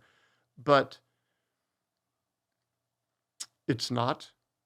And like when I was racing, like I was an asshole. Like full stop. Really? Full stop. Like, dude, I did not give a fuck about anyone but myself. Like at all. Like, don't care, fuck off, don't give a shit. Like I'm doing me. If it fucks you up along the way, like so be it. And that was wrong. Like, and I can look back now and I can like recognize like a bunch of times I was always good to fans, stuff like that. But like in a general sense, Yeah. like, and I think you have to be super type A personality to be successful For sure. in the racing and anything Yeah. else. But like, I was on the asshole side of things, and Mitch Payton, who sponsored me from like Mitch was building my 80s when I was like 11 or something like that. And I was doing really good one year. And he told me, listen, on the way up, Mm-hmm. you can be the biggest dick in the world. But if you're always a dick, the way down, it's going to be real quick. You say the same. You see the same people on the way up as you do on the way down. Yeah. But if you're a total asshole on the way up, dude, they're going to be, oh, you need to push down the hill? Mm-hmm. I'm going to give it to you. Yeah. And so it's like, well, getting hurt humbled me for sure. And made me realize like, we're not all badasses and we're not all perfect. And we're not all these things that you kind of build yourself up to be, to kind of, I think you do it to kind of like Insulate yourself in a way. Yeah. Yeah. And so, I don't know, man. It's like, yeah, I don't think I would change it because it's made me like a better husband for sure. Were you with your wife at the time? Yeah. Yeah. We've been dating like 2 years. Wow. And she quit school, quit work, quit everything, went and moved to the rehab facility with me. And we stayed there. And then when I got back out, she went back to school and finished her university, got her diploma, did all that shit. But yeah, like she's a G. That's like, crazy, straight up. dude. Because she could have bounced, like Mm-hmm. for sure, dude. She was 20 at the time, and I was 26. That's so much to take We on had as like a a 20-year-old. big gap, right? And Yeah. dude, and she was awesome. But she'd been around racing forever. Her brother raced, Larry Brooks is my brother-in-law. Oh, okay. So it's Larry's wife's little sister. Ah, right. Yeah. So like Okay. she had been around the sport a bit, right? Yeah, yeah. So she knew the deal. She knew the Yeah. thing. But like it's made me a better person. Like some of the residual effects from it suck, but like I wouldn't change it.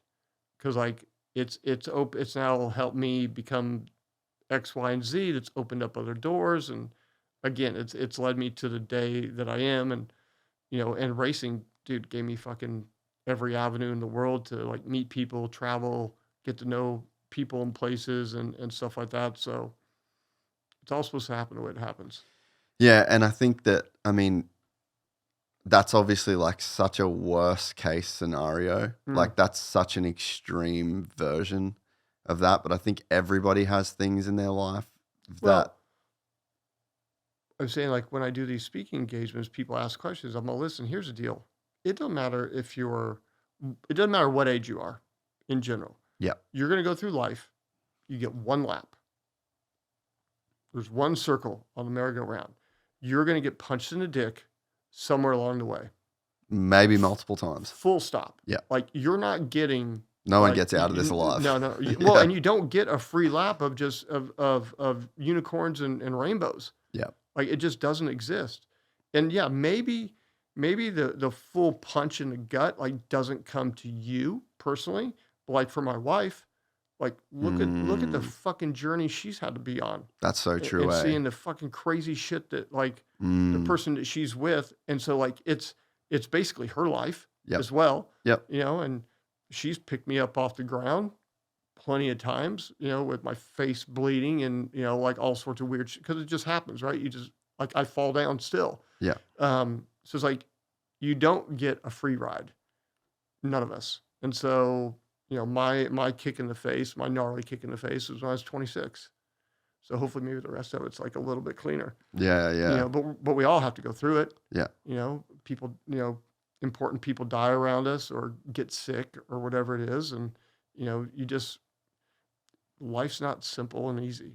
Yeah. And the people that think that it is, like, dude, you're in for a rude awakening. Well, I think that's the problem right there. And I think that was something that in my own life I had to really realize too. Like I would say it all the time. Like when I was in my 20s, I always thought the last problem I solved was the last problem I was ever going to have to solve. Like, no, there's another one the next day. Right. You know, like it constantly, and, you know, like I fucking could write down the story of my life, and the amount of fucked up things that have happened along the way are just like, it's ridiculous. Like Yeah. August, my fucking studio burns down in Australia with all of my belongings, all of my, literally everything that I've ever worked for in my entire life was deleted off the face of the earth. And at the time when I'm like, I'm home and I'm telling all my friends when I'm having catch ups with people I haven't spoke to in a year, best my life's ever been. Finally, so happy. Right. You know, so it's like you have to go through life assuming that you're not out of the woods. No, never. And that things are going to happen. And you just have to have this like humility to just like take life as it comes and take everything on the chin. And also just know, like, the reason the podcast started is because I got sent back to Australia from LAX, flew in 24 hours in a fucking holding cell, sent home. Everything was here. All my life was here. Fucking literally everything. Complete hard reset on my life at 28 years old. Oh, wow. And it was just like, fuck, the podcast was the next thing that came, you know what I mean? Yeah. So it's like, you also, and like you're kind of saying that the injury, like you wouldn't change it the way that it's, so you can have these terrible things happen in your life, but there oftentimes is something great that comes out of it if you're the kind of person that is open to those things and can let go and can like restart and be like almost born again as a new person through that struggle. And you see people in life that they can't ever let go of that thing. Yeah. You know, they have a family, their parents die and they have a fucking legal dispute over the estate and it ruins their life. They get dumped by a girl. Their life was going great. They were the coolest guy, good looking dude. They get dumped by a chick, never recover, hate women for the rest of it. You know, so it's like, that's such a massive lesson for people to learn is like, oftentimes if you fully let go and you take the check to your ego and you rebuild from there, like you can have an amazing life off the back of the most tragic things that have ever happened to you. Yeah. Yeah, but you have to be able to like absorb all that data. Right? And some people try to block it out. Like, no, fuck, it never happened. Bro, it happened. And you can't change it. Can't change it. Like, shit is already fucking done. Like, as soon as you figure out how to go backwards, holler at me. I got a few things I can fix up. You know, so it's it's a funny thing, right? So that day, you started the foundation out of the event of that day, basically. Yeah. Yeah, I was sitting there and, you know, Bobby Moore, who me and Bobby grew up racing. He was a couple years older than me, but he was, because I got hurt in San Diego. Yep. Round 3 of the series. Round 3 of the series. So I was in San Diego for a month or so in ICU. So could you not feel anything for how long? Neck down. Neck down. Fuck. Fucking nothing. Bro. And so the first thing that happened, so obviously I hit the ground. I didn't get knocked out because I fucking crashed going like 2 miles an hour like a fucking toolbox. And I hit the ground like, you got to be shitting me. Like, and you know, because I went to push up, and like And there's nothing's nothing working. there. I'm like, fuck. And so What's that feeling like? it's Is there no feeling? there's no feeling, there's no pain, there's no nothing. And so kind of breathing a little bit weird, but like Larry got to me, and then the Yamaha guys got to me. I'm like, hey, I can't feel anything, I can't move, like I'm paralyzed, like something's gone wrong here. I'll make sure you get my helmet off of me the right way and get me turned over the right way and get me to the fucking hospital the right way. Like whatever that is, take your time, do whatever you got to do. And so you were relatively calm. And then obviously you get into the ambulance. They took me over to Scripps, and then right before they put me in the MRI, like they just like blast you with just morphine or whatever the fuck it was, just to like knock you out. And I remember just being in the MRI machine, just you start thinking, but you're thinking slowly, and then they get you so drugged up that like over the next few weeks, like you just don't even like, there's no time, there's no days and nights. It's just kind of like a big blur, which is I think probably what they want to do, like to numb your system and senses or whatever it is to get your body to chill. And the reason why I can walk, like full stop, is when I got there, the neurosurgeon wanted to, because I didn't break my neck. I didn't break any bones. What I did was I ripped all the ligaments off the front and the back of the spine. And so basically it's like imagine a hose, like a garden hose. Now when you pinch it, the water kind of comes out weird and it slowly kind of comes up. So that's basically kind of what I did. And so the neurosurgeon's like, okay, we're going to go in there. We're going to fuse C2 to C6 and just like make sure it's strong and all this. And my orthopedic surgeon, Dr. Murphy, was there. And he comes in, he's all listening. And I didn't have this conversation. My parents and Christy did, my wife. And he's like, listen, the bones aren't broken. Nothing's displaced. Everything's in line. If they go in, they operate on him, you're putting more trauma into the area. And there is a great chance he has zero possibility to recover if we go and do that, because it's just going to be more shit and more swelling. And the swelling it ends up being what actually does most of the damage to the cord anyways. Yeah. And so they put me in a halo, didn't do an operation, and that was the single biggest fork in the road that we took. That was the right decision. Like unreal. So then they end up getting me, so I was in California, but I owned a home in Arizona and one in California, and then I had my health insurance out of Arizona. So they wanted me to do my rehab everything in Arizona, in state, which is fine because they have a really good neurological rehab place. Yeah. And so I went and did all the rehab over there. And yeah, man, it was like there was like no chance, no nothing, no anything. And it was so how do you do rehab if you've got no feeling? They move you. Oh, they move. They move you. Like they move your hands and they do this and they do that. And the only thing I could do was like kind of like shrug, which is like using these muscles. The traps right? there, yeah. And it was a weird deal. So it was end of January I got hurt. And so this is like probably the beginning of April. And the trap, I'm like doing this every day, like fucking, dude, it's below my, I'm thinking, because I don't know anything at this point, like, okay, my injury's here, but this shit's like working, like, okay, like something's got to work like below me. Like, what the fuck? Like, I didn't understand, like, how can this work, but not that? And so, some people come and see me that had like gone through this. They're like, man, you just got to focus and do this and do that. I'm like, all right. So one day I like sat in my bed in the rehab place. I'm looking at my hand for like hours. I'm like, I'm going to get something to fucking move. And I got my index finger to twitch. And it just worked. I'm like, all right, I got this. Like, and from that moment, I'm like, I fucking got this. Like, I'm fucking going to beat this. Naive as all get out, but great thing that like I was naive and like, all right, fucking, you just had to be as stubborn and as much of an asshole. And then it was like, okay, then it was like, okay, it didn't take an hour to move it. Now it took like 5 minutes, and like I was able to move it twice. And then it was like a little bit more. It's like, okay, now I got 2 fingers, and it was just slowly like, okay, like I'm going to try to like pick up my elbow, and then you're still kind of using your trap. But like, that was like the goal, like every minute of every day, like I'm going to just, It was that intense. I'm just going to super hyper focus and get something to work. And fortunately, like I was very blessed that like that was, my recovery was happening, but like that was it. Like every day is like, okay, fuck, I did that. And then the next day is like, okay, like I did like 3 arm rises. Dude, I'm doing 6 today. And I would get 6 done, and I'd take a nap for fucking 2 hours because it's just like it's all the energy you could actually just muster up to just do it. And it got to the point, it's like, okay, now, then it gets to a point where you're like, you call it walking, but you're not really walking because they put these like slider things on your shoes. So you're almost like, you're just like shuffling. You're like shuffling. Yeah. And it's like, okay, like I took 3 steps yesterday.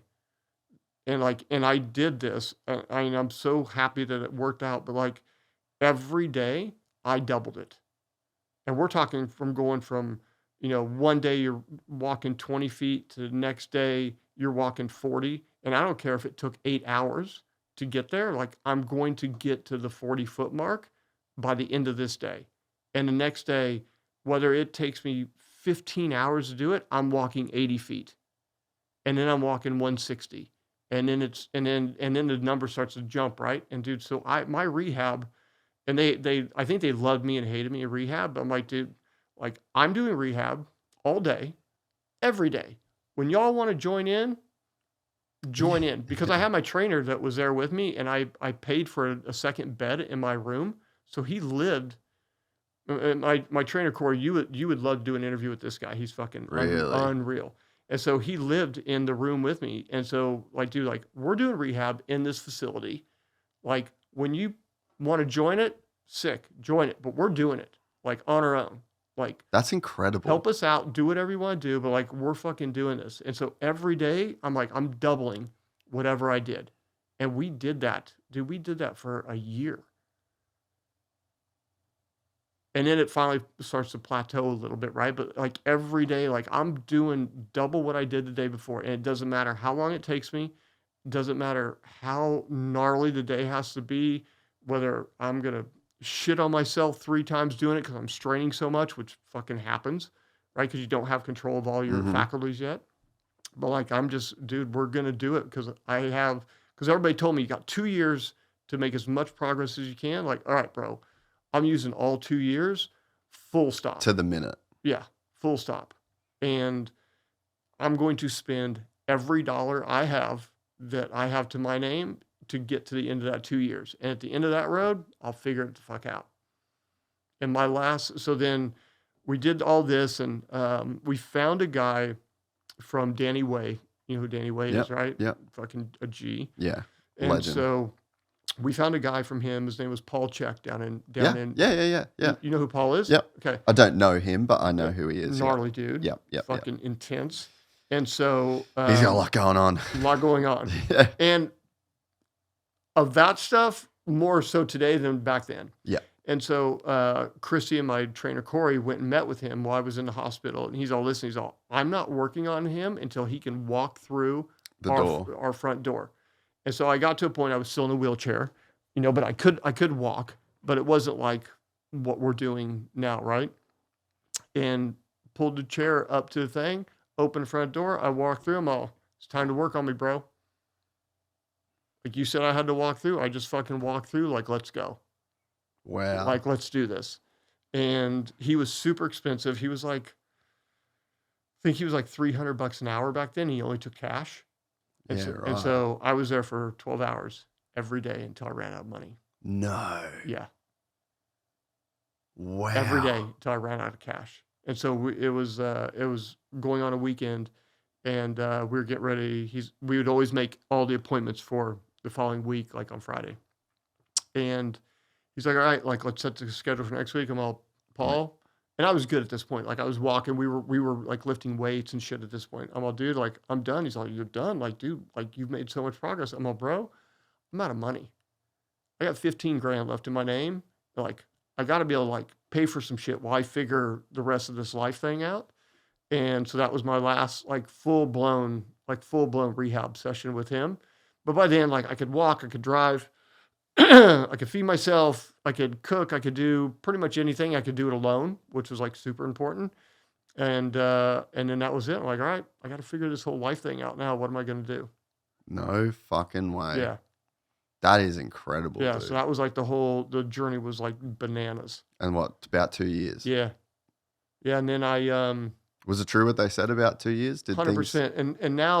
And now you see kind of like and then what I started doing was I started using A1 as like, What's A1? Oh, yeah, A1 yeah, yeah. as like a barometer. A1, yeah. How easy is it for me to walk up into a stadium? Yeah. Because you walk up fucking 30 times a day, Yep, right, to go watch yep, practice and everything. yep. And so I started measuring everything off of Anaheim 1. Like, how much progress did I have this year? How easy was it for me to like move around the paddock? How easy so like I've always used A1 as like this. How am I doing? Yeah, how am I doing? Yeah. Which is pretty crazy. That is wild. So like the start of Supercross series for me is always like, okay, like this is my year checkup. Like how That's your Super Bowl in Yeah. a way. Like just you want to Yeah. see where you're at for that weekend. Yeah, it's crazy. How much do you reckon you spent on your rehab total? Fucking millions. Millions. I spent everything that I had, like all of it. And I still spend, because I still have a lot of maintenance that I have to do on my body. And so I still spend probably even now, it's probably like 3 to 4K a month still, just on random shit. You know, like a lot of massage work, Yeah.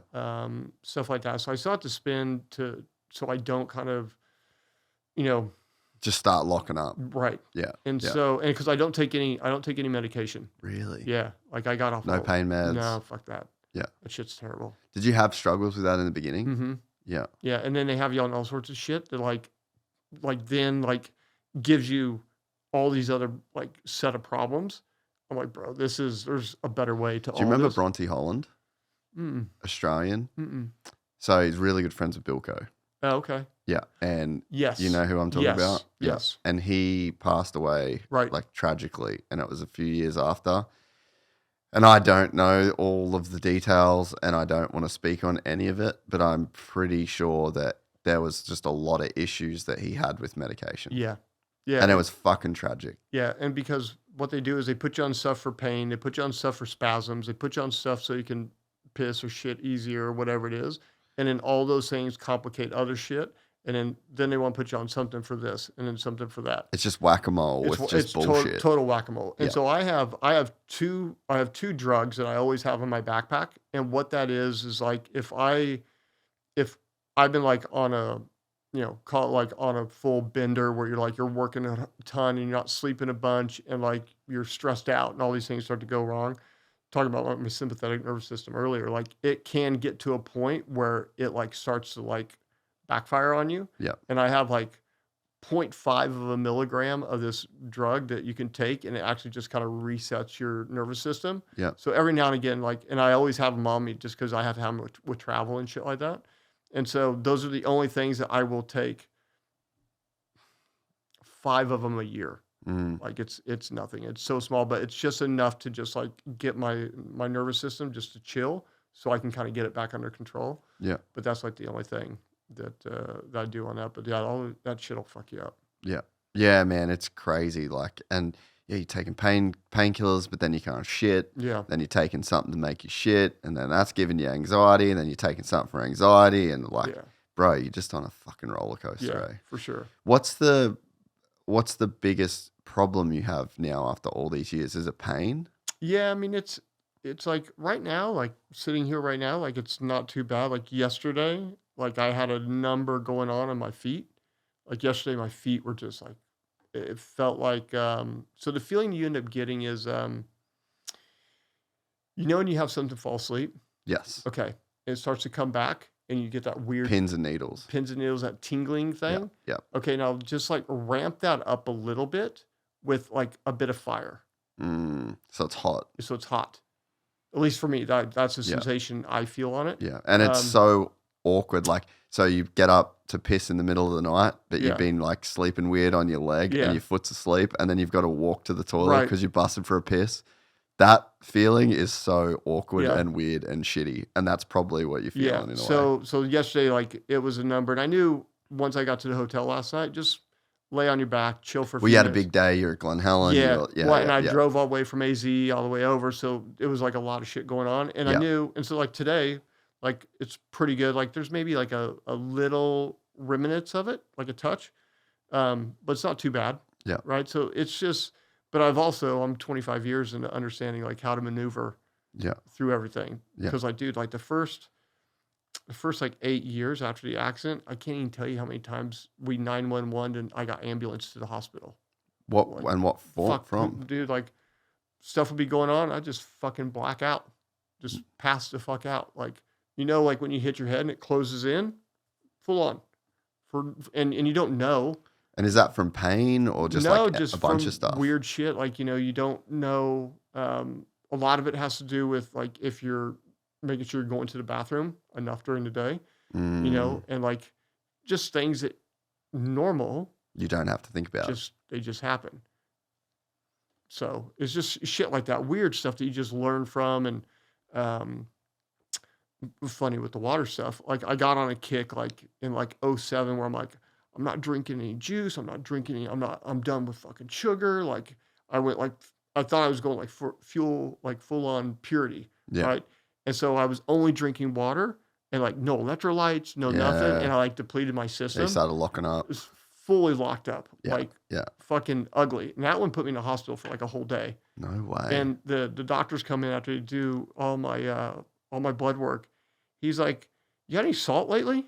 I'm all, fuck salt, like all this stuff. He's like, dude, like you have nothing in you. Like you've drained your just pissing water. You've drained your system completely. He's all, what's the color of your piss? I'm all, crystal clear. He's all, yeah, That's dude. not good, bro. Not good. Yeah. But I'd like gone on this mission, because I wanted to like get myself cleaned out and all this stuff. So it's like you just learn, like it's life. Yeah. Right. You just got to learn the do's and don'ts. And especially with that, like the don'ts really kind of like matter. Yeah. They really kind of multiply a little bit and end up in a pretty bad situation. So, but you've learned, you learn over time, like, okay, I can do this. I can't do that. It's the reason why I don't go to a lot of outdoor nationals because I don't sweat. Wow. So regulating temperature is like super, super tough. Like I just... Was that before or after the accident? After the accident. Yep. So I just started, like 10 years ago, my arms started to like give a little bit of like perspiration, like a little bit, like you see like a little bit of dribbles on them. But for a long time, no sweating at all. And so like when it gets really, really hot in the summertime, like I have to have like cold water and rags and shit like that to like really regulate my body temperature. A little bit the same in the wintertime. But wintertime, you can just rug up. You can just like put it all on. Once you start getting hot, you can start to layer out. So that's the reason why like I don't go to a bunch of outdoor nationals like during that kind of heat wave time, because it's too dangerous. Like I got a red bud one year, like early on, like 2005 or something like that. Like it was mega hot. And it fucking damn near killed me. Like I had to go to Thor, to the Thor hospitality, and I jumped into the bin with all the waters and ice in it to cool my body down. I'm like, I'm getting in there or I'm going to fucking die. Cause I was completely red. And so I'm like, yeah, I'm getting in there. I'm going to fucking end up like Josh Lichtel did and fucking expire. That's crazy, man. So like you just learn over time, like, okay, like I can't do this, I can do that, like places I can go, can't go, like you just kind of learn it. But to figure it out, you kind of got to go through. Trial by fire. Yeah. Yeah. Man, that's a gnarly journey, dude. Yeah. Fuck. Fucking sucks. How did they attach your ligaments to your neck again? They didn't. So you just don't have that now. So it's just all muscle. Mm-hmm. So what happens to those ligaments? Just go away? No, I mean, they kind of like... That just atrophy, I guess. Kind of atrophy a little bit. So like a lot of people ask like, hey, like, why don't you ever ride? Or I'm not super. No. Like, and they're like, well, why don't you go go-karting? I'm like, just too risky. Because I had a shifter cart, right? And I would love to go shifter karting because it's the sickest thing ever. Yeah. But my head would fucking fly off in a corner. Yeah. So there's a lot of things like I can't do roller coasters. Like there's so much stuff even today. Like but I know what I can and can't do now. Do you do any neck exercises? Mm-mm. Dude. Sketchy. Oh, like it's... Super sketchy. Yeah, right. So like, like go to the golf thing, right? Like I can hit like maybe 4 balls with the twisting, and then everything starts to go numb. So I'm like, yep. So it's like it's so weird. Like I have to be So careful. so careful on every little thing, even riding in a like in a Rhino, like a side by With the side. stopping and starting. Yeah, like it's a little Jolty. it's a little jolty and it's a little sketch. I got this. It's what Danny and all those boys use with the F1. It's like a leather harness. Thing's sick. Bro, yeah, maybe it's just you can't. Yeah. Maybe it's too risky, but Yeah. I do it for a warm up before I go to training. Yeah, getting everything. Yeah, and I'll just I just literally stand in one spot. I get a bit of tension on it. It's like a super light band. Yep. And then I just go head, and I do all Yeah. 4. Yeah, get all those little muscles firing. Yeah, because I've been having crazy problems with my Yeah. neck. Like people literally they grab your head and they fucking try and rip it off. Yeah. So I wonder, but maybe it's too Yeah, it's a too little too much. aggressive. Yeah. Yeah. Fuck. So you can't even train that shit. No. Ugh. So you got a restroom? Yes. Yeah. Let's take a piss break. Yeah. I actually need a piss as well, and then we'll Perfect. keep going. When did you officially start Road to Recovery? So we started we started foundation I think in August, like officially, like when we got our 501c3 categorization and everything. I think that was probably like August of 2000. Yeah. So it was on your mind Yeah. before you were even recovered. Yeah, Really. yeah, like full on. Like we started it before I could even put any weight on my feet. And it was myself and Bob Moore and Bob Walker and Yeah. Bob's still in the industry. Wow. Yeah. He was on the podcast recently. Yeah. And so, I mean, Bob Walker, he had a little agency, which Bob ended up becoming my first business partner. Ah. So he had a little agency that was like doing, he was doing a golf tournament, a charity golf tournament. I forget the guy's name, but he had suffered a spinal cord injury in football, I think it was. And so like he had a little bit of experience in doing that. So we decided to start the foundation. He gave us a little bit of an idea of what to do. And so, Bob Moore had come into my hospital. I said, hey, like, I want to do this. Like, can you talk to your buddy Bob? Cause he's done this, and like, can we like get a dinner? So like we had to like get one of those vans that a wheelchair would go into, and they like took me to this dinner place like 3-4 miles away from my rehab center. So we rolled in this like electric chair and everything, and like that was the dinner that we sat down. And I said, hey, like I got a name for this. I want to call it Road to Recovery. I want to do a number 2 in an interstate sign because you're on this road to like. I had this whole concept of what it was going to be, and initially the foundation was reactive. We started it and we weren't really doing much except for like when someone got hurt, we had a network that we could like call to action, right? And so we did that for like a few years. It's like, okay, someone got hurt, kid got hurt in San Diego, kid gets hurt here, kid gets hurt in Houston, whatever it is, and we jump into action. We call all the resources in, get all the troops, go raise a bunch of money for them, and then that was it. No one was doing anything like kind of week to week, day to day type of deal. And it got to a point where I'm like, man, like we need to, like this is happening like a lot.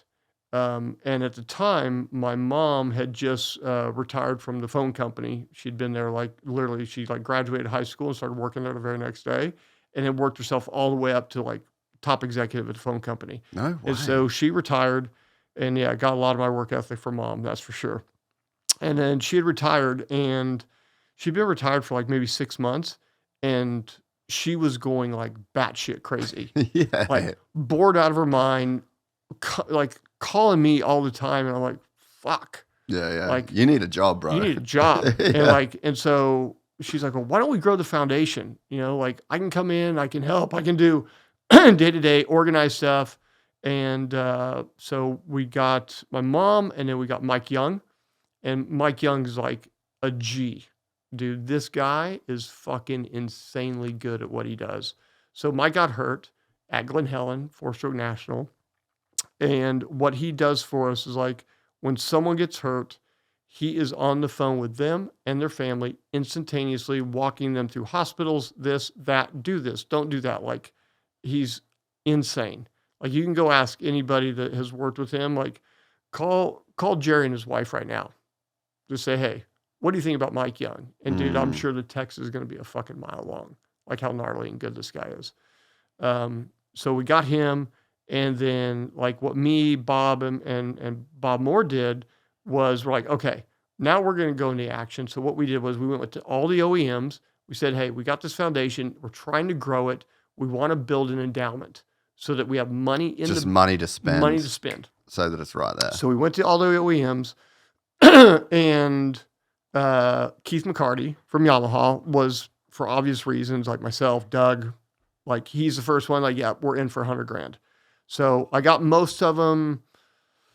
I don't think I got money out of Suzuki because Suzuki was in kind of a weird financial place, but I got $100K out of everybody.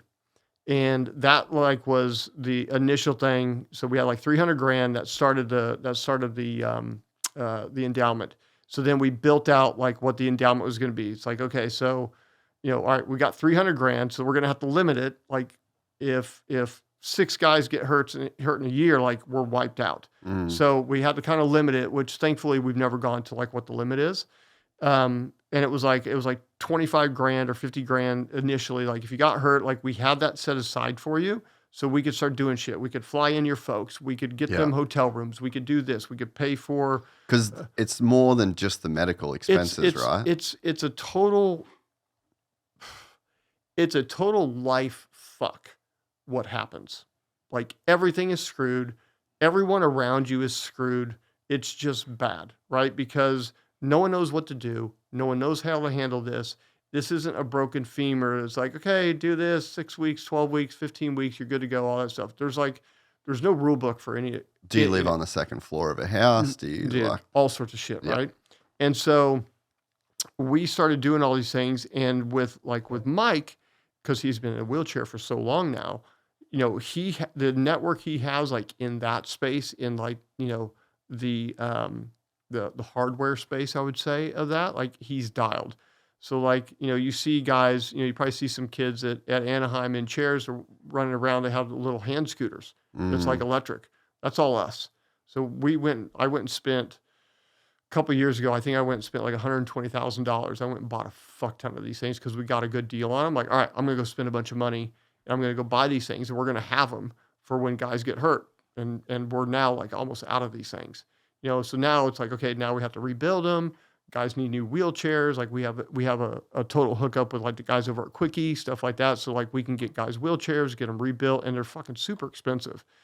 And so we're there for all those things. A lot of people think, oh, I'm going to do a fundraiser for a guy and I'm going to give him money and it's going to be great. And yeah, 100%, like that's all well and good, but you have no idea about all these other things behind the scenes that are going to ruin this guy's life if they're not handled correctly and you don't have the right group around you.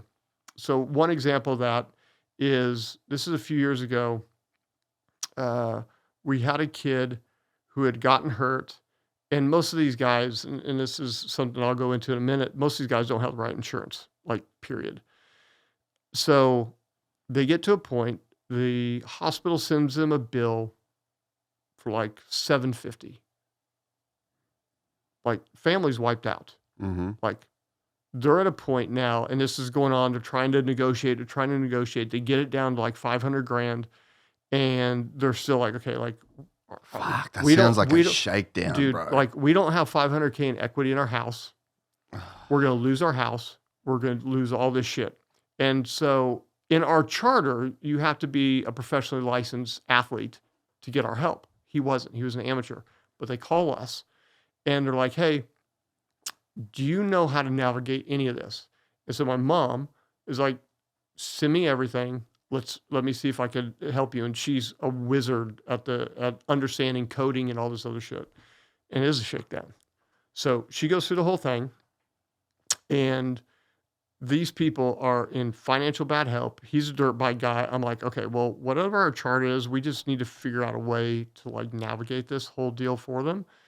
And so my mom gets the whole thing, gets the bill to 30 G's. 30 grand, bro. From ruining his family to getting it to 30K. Like, okay, like we can round up 30, like anybody in that situation. Yeah. You can round up 30 grand in fucking an hour. right? So, but you can't round up 500 G's. No, Ain't gonna happen. that's just a mountain you can't climb. Right. So she did that, like basically saved this family from bankruptcy, losing their home, losing everything, and their fucking kids in a wheelchair. Like, so it's like triple whammy. And so it's like stuff like that like now, like we're really well equipped to do, like run through bills. Okay. And they're trying to screw you on everything because most people don't know. Yeah, and they just pay it. They just pay it. Yeah. Or you end up in medical bankruptcy or whatever it is. So like there's so much more than us just like, oh, they just raise money or they do this or do that. There's like this whole encompassing There's a thing. business behind, or not a business, there's an organization Yes. that is designed to deal with a very specific task. Because in a situation like that, say you go raise somebody, 20 grand, yet they have all these bills and no way to understand. Well, and then they got to pay tax on that money. 100%. So you give someone 20 grand, they got to pay fucking 10 G's in tax. Yeah. So, and what happens if they spend the 20 grand on their recovery? And it does The government doesn't care. No, it does fuck all anyways. Yeah, okay. So there's a lot more to it than just, I think a lot of people think, oh, it's just about raising money. It's like, no, man, like it's not. Like what we do, and yeah, maybe it was 20 years ago. Initially, yeah. But now, like our organization is about really helping guys through this process, getting them, we say getting them back up on their feet, whether they're onto their feet or not onto their feet, and just really kind of helping their lives out, like I remember getting a call. You know who Sam Willoughby is? Yeah. So I got a phone call one day. Australian BMX rider, Yeah. went to the Olympics, like Fucking- an absolute fucking G. Yeah, Yeah. unreal, like unicorn dude. Yeah, Right? yeah. Ended up with a bad injury. Yep. So I get a call one afternoon, and from a buddy of mine in the bicycle world was like, "Hey, like we had a bad one down in San Diego." I'm like, That's right. He was here when you did it. He was at the U.S. Training Center, Yeah. and I'm like, "Well, is he like I don't know, like is he a pro?" Like, yep, all right, falls under our charter. I went down to the hospital, met Sam, had never met him before, met his family. They don't know what the hell's going on, don't know what to do. I go, dude, I got you. Like, whether you make it out of this or not, like everything else, don't worry. We're going to solve problems for you. Where's your family? Family's in Australia. Let's get them here. Call my mom, get those fucking people over here, get everything dialed in. Like, let's go into action, do what we're going to do. So, it's like, it's stuff like that like people really don't understand and see. And so I'm really proud of the things that we've been able to do and the lives that we've been able to save, basically, because like it can get really, really ugly and dark. And guys like Sam are great examples of things that we've been able to do. A kid, a mountain bike kid that we just helped not too long ago, Cash Celine. Have you ever heard of this kid? No. Dude, this guy would have been for sure the next downhill world champion.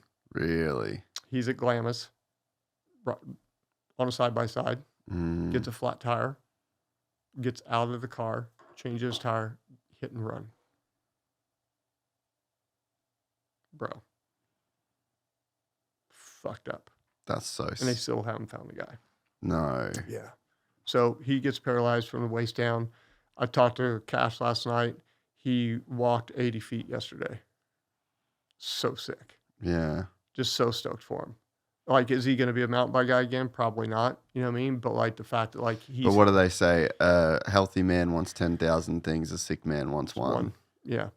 And so super stoked for him. But, like with what we've helped him and his family with and everything, it goes so much more than just finances. I mean, yeah, the finances are huge, but it's a lot of Well, stuff. money saved is money earned too, For sure. So like in that scenario where it's like a $750,000 bill to get that down to 30, like you just made yourself Right. $670,000. You know what I mean? Yeah. So it's just like, it's so, yeah, I could just see where that would be so important. Yeah. And then also trying to guide them and help them and Yeah, just feeling like you have somebody that understands and like that's has walked the walk. walk through the fire with you. Yeah, Like Cash called me when I was driving from Glen Helen out to the hotel last night. Cash called me. He's like, "Hey, dude, like I'm having some problems. Not to put his shit out in the open. I don't think he would care, but like, I'm having problems with bowel and bladder and everything. And So I kind of walked him through. He's all, what did you do at this point? I'm like, hey, like, this is like what I did to kind of like find, and it goes into breathing and meditation and all that shit. So I walked him through this whole deal. It was like a 45-minute conversation last night. And it was so sick. Like I woke up this morning, first text message I had, he's all, dude, I did what you said. And like, it totally helped. And like, dude, the feeling of that, like that my shared experience is like, it helps this. Yeah, because it's so unrelatable, It's right? so Like unrelatable. you would have felt so incredibly alone at the Yes. start of your injury. Yeah. And you do, like you're in this world that You're in a new world. you don't want to be in. Yeah. Right. And it sucks and it's all these things. And to have somebody, anybody that can just like shed some light and help you out, like that's what's awesome. So it's fulfilling. You know, I hired somebody at the beginning of the year that has known us. It was my wife's business partner. She had a clothing boutique. And so I hired her basically to kind of almost be like my left, right hand and two more hands and everything else. And, you know, she came to me a few weeks into like this whole deal after she was like, you know, on some conference calls with some people and everything. She's like, man, like, this is so fulfilling. Like when you actually get to see the results of like really truly helping people. And not like in a selfish way. No, but there's a bit of a, it's like a weird misconception. I think like even like charity's a weird thing, right? Well, because most of them are fucking frauds. Most of them are fake. But even like announcing that you've helped people, like there's a weird kind of thing For sure. that happens in like the charity world. But so my perspective with this podcast, like I make money off this. Like I profit off I'll profit off this conversation, hopefully, right? Yeah. But it's like this conversation, there'll be thousands, hundreds of thousands of people that will listen to it. This will be a net positive in somebody's life. So not only do I profit off this conversation, but it also makes me feel good to know that 100%. I've helped people or may have helped people, at the very least, killed some time for a dude that doesn't love his job and gets to listen to some shit. You know what I mean? Yeah. So it's like, am I selfish to want those things? Or is it kind of like a pretty good little circle? Like I win, it's a great you ecosystem. win, you're getting your message out there, you're Yeah. sharing your story. The people that are like, it's actually okay to feel good when you help people. 100%. Like, so if there's ever a thing to feel selfish about, giving and helping is quite a good thing to get a feeling of selfish accomplishment from. So like it's a weird thing, and that also comes with charity, right? Like I'm not a massive charity guy, but like there's a charity that I give to every year, and it's like literally just buys mosquito nets for people in third world countries. Which is beggar. Well, apparently malaria is the biggest killer of children across the globe. Look what it did to Stefan. Which Stefan? Everts. Did he get malaria? Yeah. I didn't know that. Yeah, I think that's how it comes. They had to cut most of his toes off. No way. I did not know that. Yeah. Well, so there's this charity. It's called Against Malaria, but you know, I give them like $500,000 a year. Yeah. And it's like the money per. Because that's probably buying so many nets. Exactly. Yeah. Like, so I just did some research of like, what's the most effective thing you could do for the money, basically. Yeah, what's my net positive on per dollar? Exactly. Yeah. And this was like the highest per capita spend, like highest lives saved, because it's like $3 for a mosquito net. Right. And you can literally save like thousands of lives. Exactly. Yeah. So, but anyway, so it's like, I don't post when I do it or whatever, Right. but it's like, it's probably not a bad thing in society. It's looked upon weird, but it's like, it's probably not a bad thing to be like, hey, I donated to this charity. Like it can actually save like a fuck ton of lives, you know? You know what's funny about that is too, it's like there's some people, like I know some, we all know some super mega wealthy individuals. Some of them feel weird when they give the money from the perception that people will have on them. Yeah. We have a guy that, and never going to say his name, but we have a guy, super, super wealthy, loves the foundation. And every now and again, he'll send a personal check. Like, dude, he sends it in the mail, normal envelope, $100,000. Gangster. I don't want no one to know my name. Yeah. I'm the only person in the foundation that even knows this person exists. Like, I'm the only one. I got his cell phone number. I got his email. I know him. And I'm the only one that's met him in the flesh. No one, he is a ghost to everybody else. But he's like, I don't want no one to know. I like what you do. I like the, I like the people that you help, what you're working on, but I don't need any notoriety from it. Yeah. And he's a dirt bike guy, rides a dirt bike every day. He's an old dude. He's like 60 years old and just loves it. But like, and he could, this guy could do anything in the world they want. Like, I'm pretty sure he's probably a billionaire, right?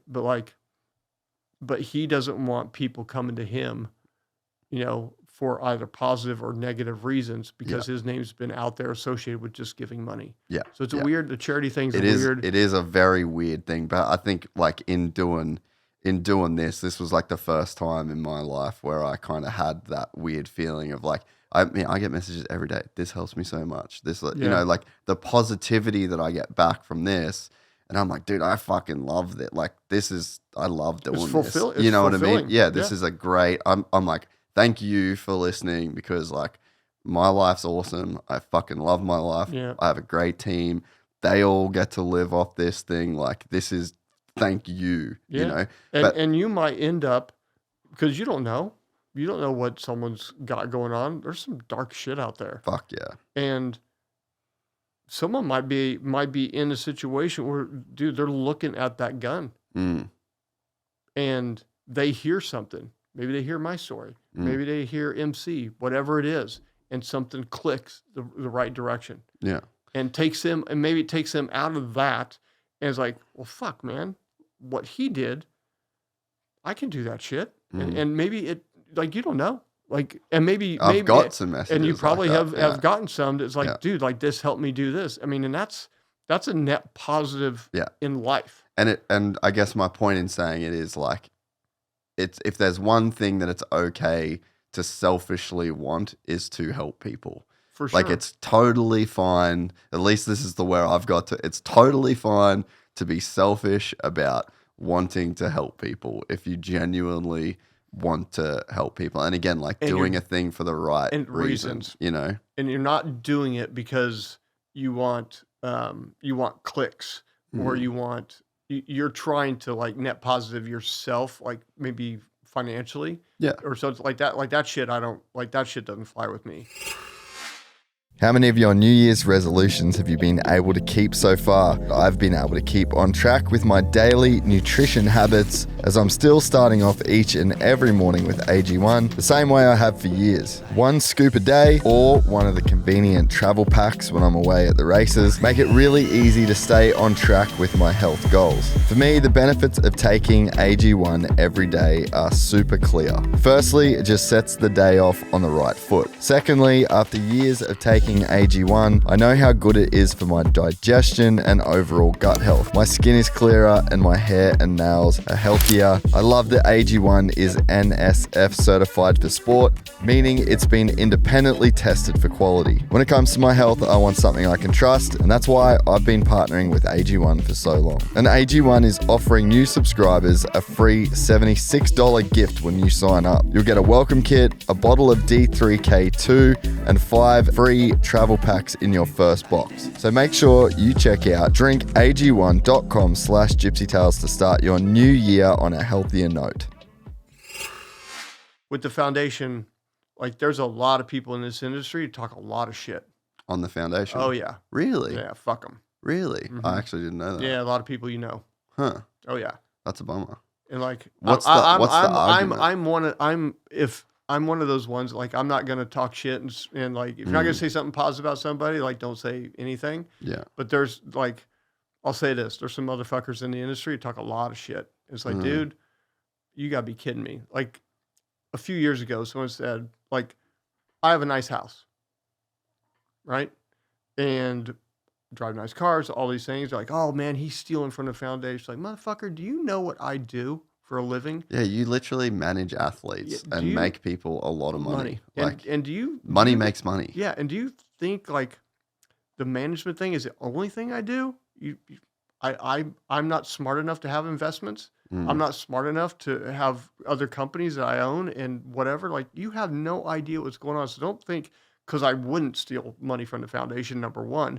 But it's like, for you to throw that out there into the public atmosphere, like, you're kind of a piece of shit. Yeah. Like, don't do that. Like, everything I'm trying to do is for the guys. Yeah. Like, like my clients, like Colt and Bogle and Juju and Levi and all these guys and Evan Ferry that I work with and Nick Romano, those are like my crew. Like, I love these guys. Like, they're my boys. Like, they're my sons. Like, I want to see them be like solid. And like, I feel that same way about like the foundation. Like, we need to to your point earlier about like regulations and shit, like, we need to make our ecosystem that we're in like just better. And so I'm trying everything I can do with the foundation to make it better when it's the worst for these guys. You know what I mean? Like, what we've done with Jerry so far has been phenomenal. You know, I mean, it's up to like 150K already. You know, and everyone's like, well, what was the goal? I had a conversation with Feld on Tuesday, I think it was. I talked to Mui, and he's like, okay, like, what are you guys doing? What do you want to do? Like, we're building a video right now that if we get it done today, it's going to go on Race Day Live tomorrow. Oh, sweet. Which would be cool. Like, it'll just kind of keep the whole thing going. And it's like, well, what I want to do, because, you need a house that's single level, single story. You got to have it retrofitted for a wheelchair. And like, he's not in that situation right now. So I told Mui and I told everybody at the foundation, I go, dude, like, we need to set this thing really high because I want to get them in a home. Like, let's do this. Let's fucking kick ass and let's figure out a way to get him a house that's sorted out, because if that is off your plate, yeah, everything's so much easier. So much easier, because it's not going to get easier for a while. It's going to be very difficult for a long time. And I hope to God he has a good recovery and something comes back. But like, let's play. You kind of can't plan on that. You can't plan on that. Yeah. So, I'm like, I told Mike, I go, dude, like, I want to get him a house. He's like, whoa. I'm like, dude, but we kind of have to, because he doesn't have, doesn't have income from this shit. Dude, no. I mean, nothing. I mean, he was saying on the podcast that a good night for him would be like walking away from Supercross with 5 Gs. Right. $5,000 a week. Right. That ain't that much fucking money. Dude. For that risk? Bro, the fucking level of risk to reward ratio is so fucking out of whack. And I'll tell you this. You look at guys like Jett. Let's use Jett as an example, because he's the last couple of years, he's been the highest earner because he's won so much.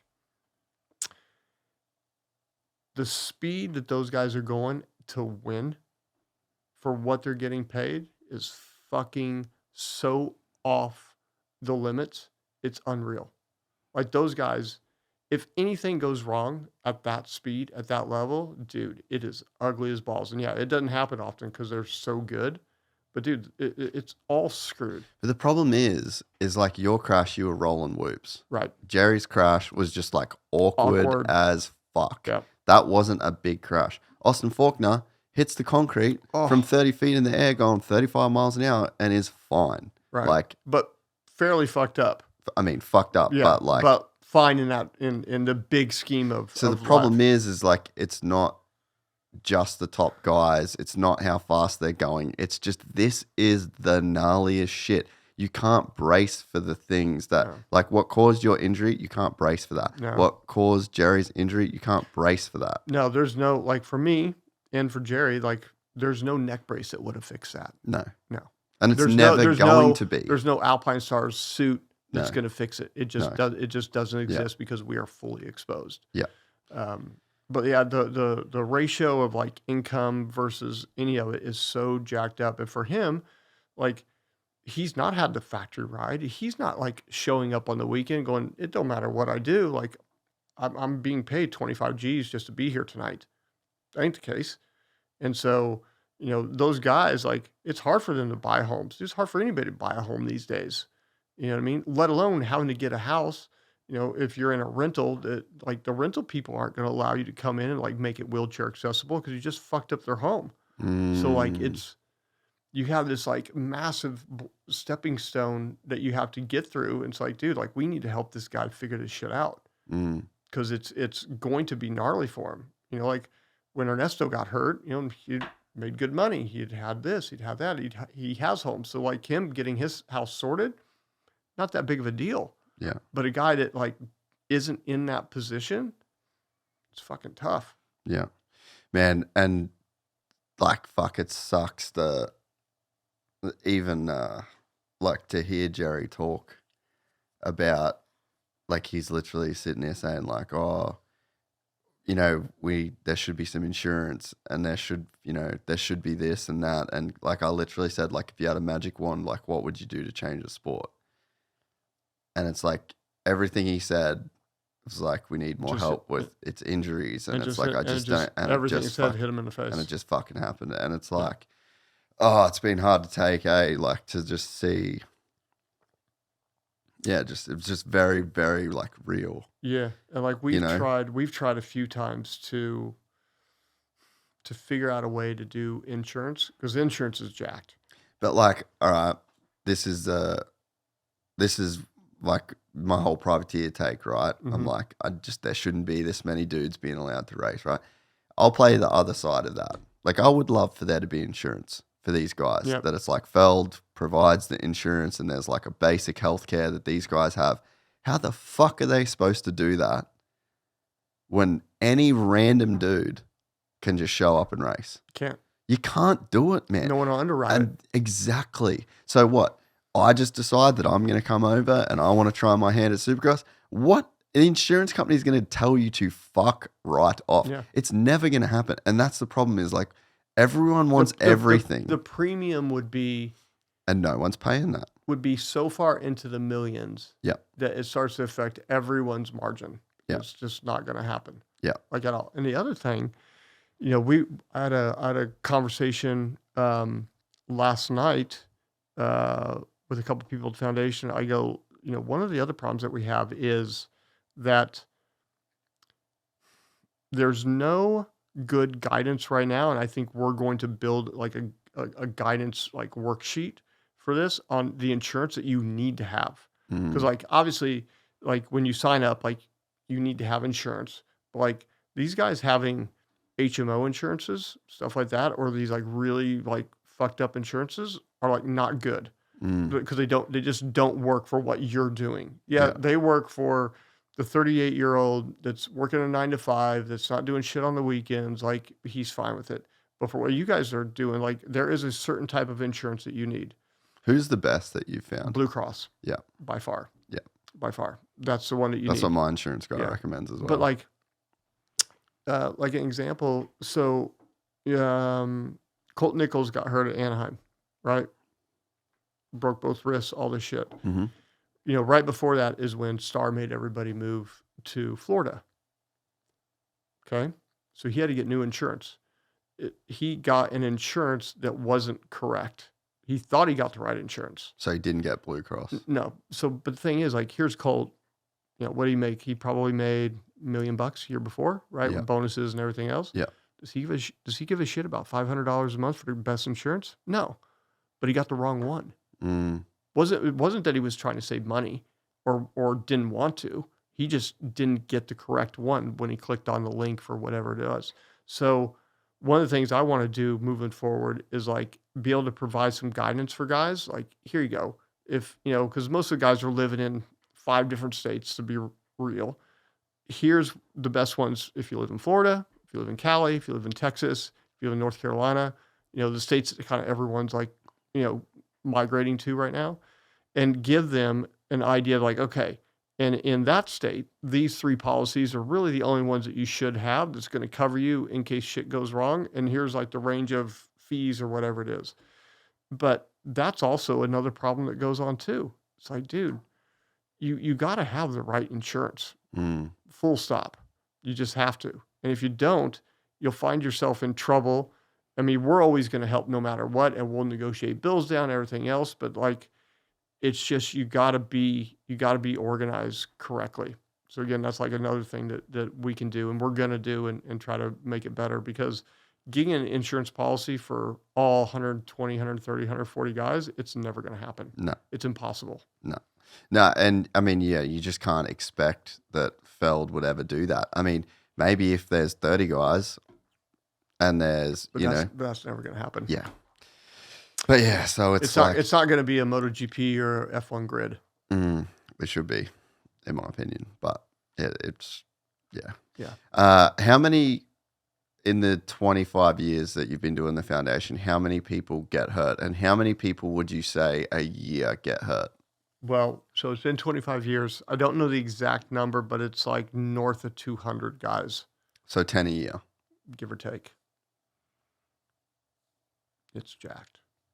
So like, and if you now, all right, so we'll do like the math game, right? Yeah. So like, let's say if it's 10 guys a year and let's say there's 40 dudes in the main event. So that's a quarter of the field that get hurt that you end up helping every year, right?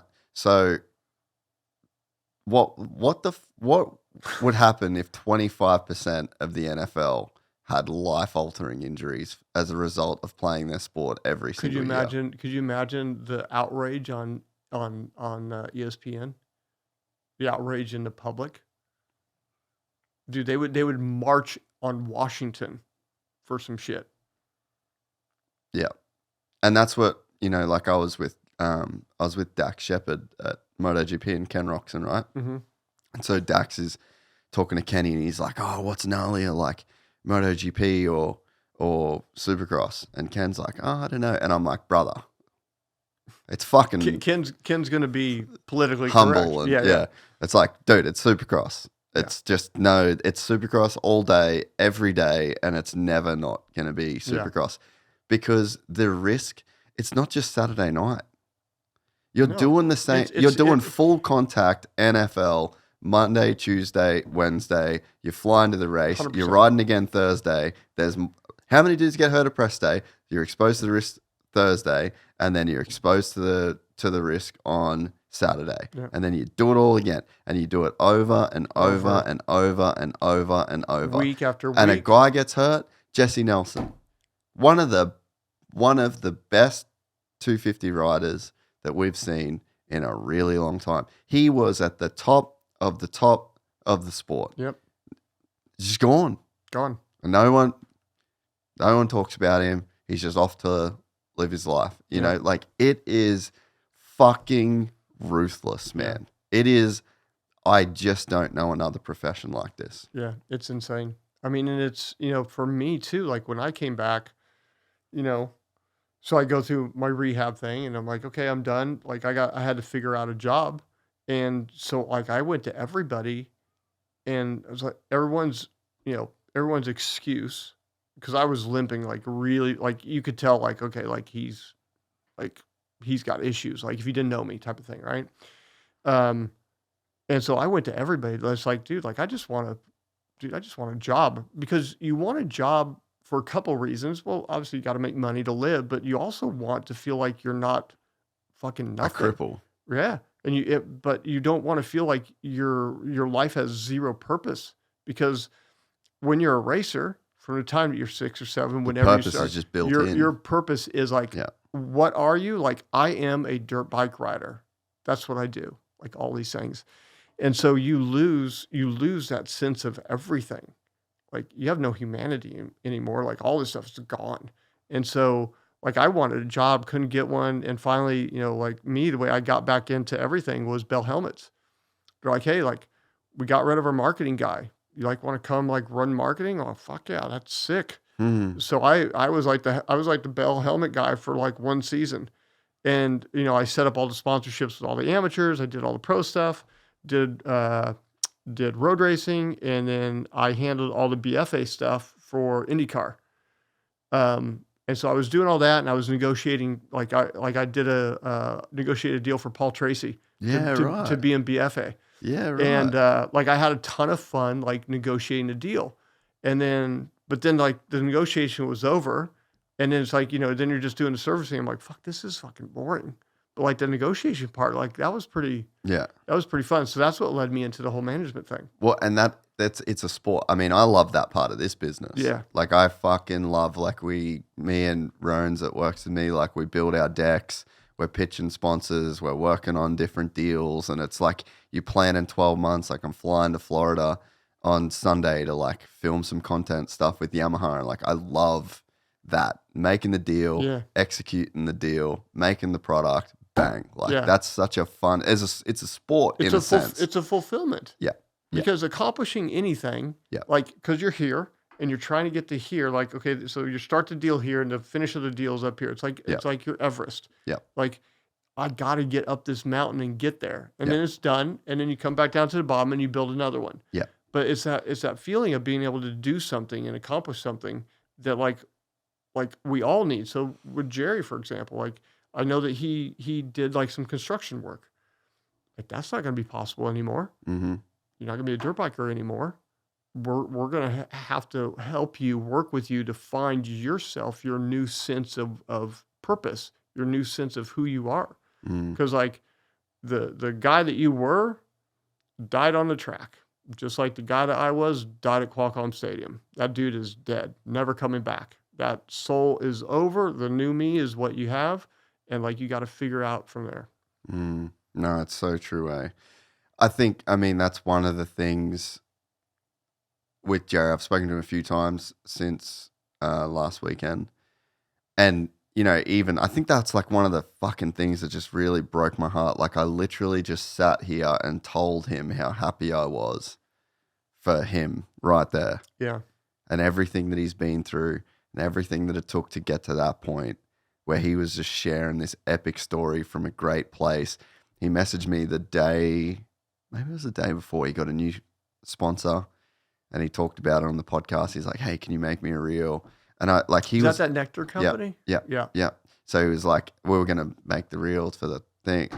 And it's just like, fuck, man, like you've finally got to this place where you wanted to be. But on the flip side of that, the person who he had to become to get there is going to be very well equipped. It's going to serve him very to well, deal very now well. with this, and like the level of positivity in the couple of conversations that I've had, the level of positivity that he has, the mindset that he's already got around it, and it's like, I think that I'm glad that he has that. I'm glad that he has an awesome wife.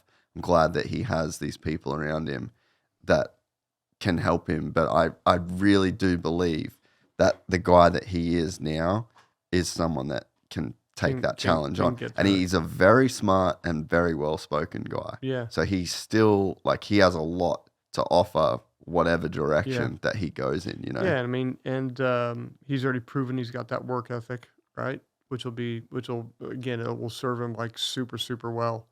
But yeah, I mean, it sucks. I mean, it's funny you say that. It's like he had gotten into this space that like everybody was on the same road, going the same direction and same speed. Nothing was passing you by. Like you're just in this good rhythm. And it's funny because I was in the same place like when I got hurt. Like there was nothing that was going wrong. Like relationship with my folks, killer. Relationship with my girl, killer. My team, my mechanic. We finally got the fucking bike working like worth a shit, So like, yeah, everything was like good. Testing was good. Racing was good, And life is like in this like really like awesome, sick place. And then it just fucking goes black. And you wake up, you're like, fuck, I'm in this new world. That's exactly what it would be. Yeah. You would just, like you said, the old you is gone. Yeah, it's like a butterfly, right? Like it goes in, you come out, and you're a completely new species, which is kind of what it is.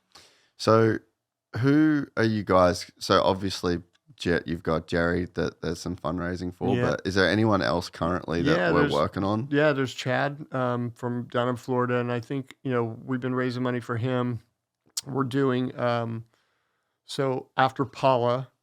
get your boys together. So after Pala, on Sunday after Pala, we're going to do we moved our golf tournament. We normally had it in October, and no one could come because it's in Cali and fucking everyone's in Florida these days. Yeah. So we're like, well, let's do, and then we end up doing a Florida golf tournament because Chase is like, why don't you do one out here? I got a guy, so we ended up doing this tournament last year and it turned out great. So we're going to do a golf tournament on Sunday after Pala in Temecula. Yeah. So it's going to be sick, and we're going to like fundraise for that for Jerry. And then what we're going to do is the one in Florida during the off season, we're going to dedicate to Chet. Yeah. So like we're going to like kind of hit both deals. Hopefully Chad's going to be able to come out. And I think because we're going to fly Jerry out, we're going to get him. We already got the jet sorted out. We're going to get him out here in a week's time. So he'll be out here. So hopefully he can join us at the golf tournament. I think everyone will just be super hyped behind him, all of his peers. Because, a lot of the riders are going to show up and, obviously the industry, they'll be there. So that'll be cool to kind of get him. I mean, that'll be a huge uplifting, thing for him, like to motivate him. And because the other problem that happens with this whole circle of injury is everyone's hyped on him right now, right? That's going to fade. Yeah. It eventually is going to fade. And like everything's good because there's positive messages coming every day. Instagram's like fucking exploding. Like my feed is like Jerry Robin. Yeah. Like nothing else is on it basically. But that's going to change. Like the algorithm of life is going to go back to normal. Yeah. And so when that happens is when things like this event that we're doing after Pala, myself, you, other people around that are influential to him, like that is when our job becomes very important to stay very positive with him, checking in on him and his wife and providing good words of inspiration, guidance, whatever that is. So like after the initial like nuclear bomb goes off, and those shockwaves go out, like after it settles down is when the real work actually like truly begins. Cause then he'll get into rehab and which is difficult and all that shit will go on and, and there'll be good days and bad days because, you're going to end up with a bladder infection. It's just the way it works with paralysis. You're going to end up with this. You're going to end up with that. So, those things are hard to get through and everything. So that's when like all this stuff like becomes very important to like continue to be positive around him to help him get through these next steps. And so how do you do the golf tournament? Like what do people got to do to get in on that? Yeah, so how's it work? Yeah. Just go to like where everyone's been going to like donate for Jerry. Just go to the foundation and pull up our event and get signed up. Pick 3 of your buddies, put a foursome together, and go out and have a good time. And part of the money is going to go to him on the weekend. And yeah, it should be fun. Should be a good time. Yeah, we try to. Levi and my son are like super close or super buddies, so they always try to put a team together that can like kick everybody's ass. So so Levi's trying to get he's trying to get Jordan Smith, who's a scratch golfer. Well, he's actually better than scratch. Really? Yeah, he's still. He's like a +2. No way. Yeah. Still. Yeah, he's a G.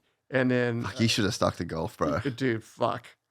But like to make it, you got to be about a +6. Yeah. To get there, but I think he probably could have. Like, and dude, his dad? I've met his dad before. His dad's awesome. Yeah. And then they're trying to get AC, so the team would be. Hey, I played with him 2 days ago. And he fucking stunk up the course. He did? So maybe don't. No. Yeah, no, he still rips though. Well, what did he shoot? Like an 86, I think he shot. Oh, you only need a couple good shots. Bro, he was pissed. But I don't play. I used to play a lot. Yeah. And I got decent at it, but now I've played twice this year. And and I was just like, bro, it's me. I'm bringing you down. I'm stinking up the cart. The vibes are emanating. So this is not you, it's me. And golf is definitely about like good rhythm and like good vibing around the whole thing. And, and gets it going for sure. Yeah, no, I just stunk up the joint. It was funny though. Like now, I used to be so pissed when I played shit, and now, dude, you can't be. I'm just like, I fully don't care. I said to the boys on like the first hole, I like lost the ball off the first tee, then I sprayed it onto the next fairway. And I was like in for a 6 or 7 on the first hole. And I was like, boys, I promise you my vibe won't change. All right? The vibe is going to stay immaculate this whole time. I'm going to suck, but I'm not going to bring you down. Oh, that's good. It's hard, man. I mean, shit, dude. My son, so he's homeschooled and he's at the course 5 to 8 hours every single day. Well, Wow. today, let's see. It's like he just got back from his swing coach right now, and then he'll go to the course this afternoon again. Just grinding. That's so sick. And though. even with that, like, and he'll have days like he went out and played. I don't get to go out with him a ton because I'm so busy with stuff. But the other day in the afternoon, he's like, "Hey, so can you go out? Like, I want to play because we go to the club that we're members at, and because when no one's on the course, like, he can play 18 in about 2 hours, which is sick, right? No one's out there, you just kind of zip around, and like he's like 4 over par, and he's like a plus. My kid's like a plus 1.5, and he's like 4 over because he's making all these stupid mistakes. What kind of tees does he play off? He plays the back. Yeah, really? Yeah. At 13, and he's a +2 Oh, off the bro, back. and he's like the shortest of his buddies. No So way. his best, What can he drive a ball? like 250, Bro. dude. But you got to understand, like, his buddy, who's a year older than him, is the number one 14-year-old in the world. Really? Yeah, and he's like 310 off the tee, bro. At 14. And he weighs 112 pounds. Get fucked. Dude, on the screws every time. Like, we have a it's about the size as your studio. We have at the house, we have a full sim a setup. full sim setup. And one of his buddies came over, and this is a different friend of his, and he's a year older in Phoenix. He's 14. And we have all the shit, right? So he's got a GC quad, and we put the GC up to it, and he's hitting, and he's like, "Hey, I'm gonna step on one. I'm gonna step on one pretty Yeah. good." 310 carry, dead straight, rolls out to like 340, like on the sim, right? And it's pretty close. The next swing snaps the shaft in half on the backswing, like at 14. Like, these kids are so good. It's nuts. But like, so the kiddo the other day, he's like 4 over par. I'm like, dude, what are you doing? Like, he's like, I don't know. I'm just whatever. I'm like, we'll get it together. And like, he plays all the time. And then he gets 3, 4, 5 birdies in a row and gets it back to square. But it's like, even him who's playing all the time, like, dude, golf is hard. How old is he? 13. That is incredible, bro. Yeah. And what's he ranked in, like, the country? He's like top 50 right now. Yeah. Yeah. So we went, Ryder Cup, right? Yeah. So the last Ryder Cup was was in Italy. Yeah. At Marco Simone. So he got invited 6 weeks ago. We went over there and played. We played at that course. Like, super sick. Like, it was like, I know why the Americans got their asses handed to them, because the course was like insanely hard. Yeah. But that was pretty cool. Like, so he gets invited to a bunch of shit. Like, we went and played the European Championships in Scotland last year, which is pretty cool. He got top 20 in that, which is sick. And then we go to, this summer is like a pretty big summer for him, because where his age is at, like, things are starting to be like, Serious. okay, you really need to start like really executing and like scoring like Rolex points and all this stuff. So we're going to go, we find out on May 1st if he gets into the Junior Masters Wow. in Georgia.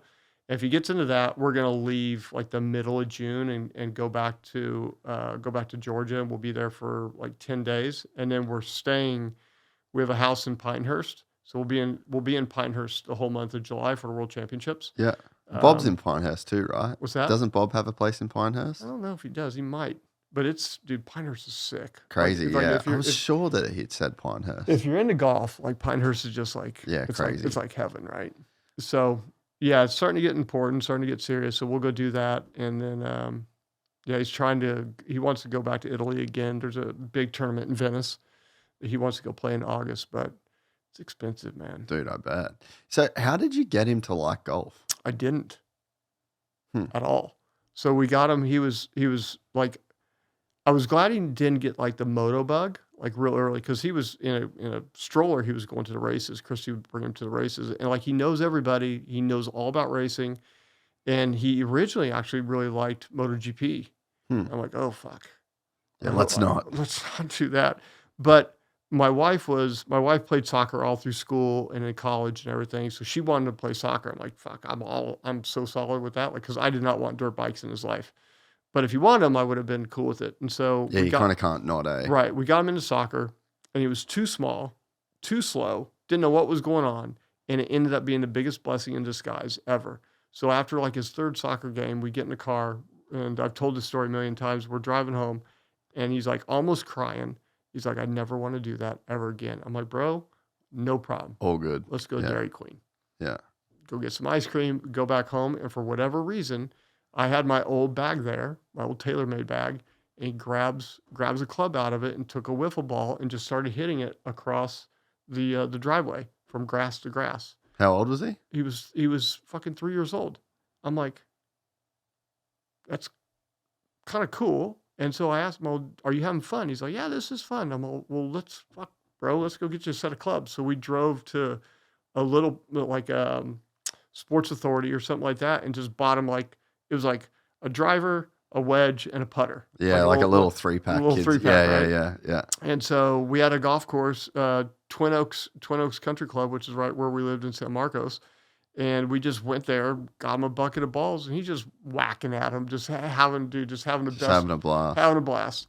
And so he was doing that for like a month or so, and then a coach was there that saw him, and this coach, his kid was on Corn Ferry Tour, and he's like, "Hey, so can I work on him?" I'm like, "No, dude, we don't like we're just having fun. We're just having fun." He's all, "No," he's all, "I like his swing, and like my kid, like," so he explained what his kid did. He's like, "And you don't have to pay me." He's all, "I just want," he's like, "He's little, he's 3, like it reminds me of my son, like I just want to help." And so we started taking him for 30 minutes once a week, and it just slowly evolved into this thing. So he did that, like he just hit a driving range for like 2 years, and then he finally said, "Hey, like, can I play?" I'm like, "Dude, like I have no idea. Google." And came up, it said U.S. Kids Golf. There was a golf tournament like 2 miles from our house. I'm all, I guess, like, let me see if I can get us signed up. Got him signed up, wins the tournament. Wow. Makes a putt on the last hole to win by 1. And so he wins. I'm like, okay, like, is this our, like, is like dad here? Like, is this our thing? And so he wins, gets his medal. And I'm like, the guy that puts on the events, which now we know really, really well, he's like, "Hey, we have another tournament next weekend." So I asked, my son's name is Phoenix. I'm all, "Hey, like, Phoenix, you want to like go do this?" He's all, "No, I'm good."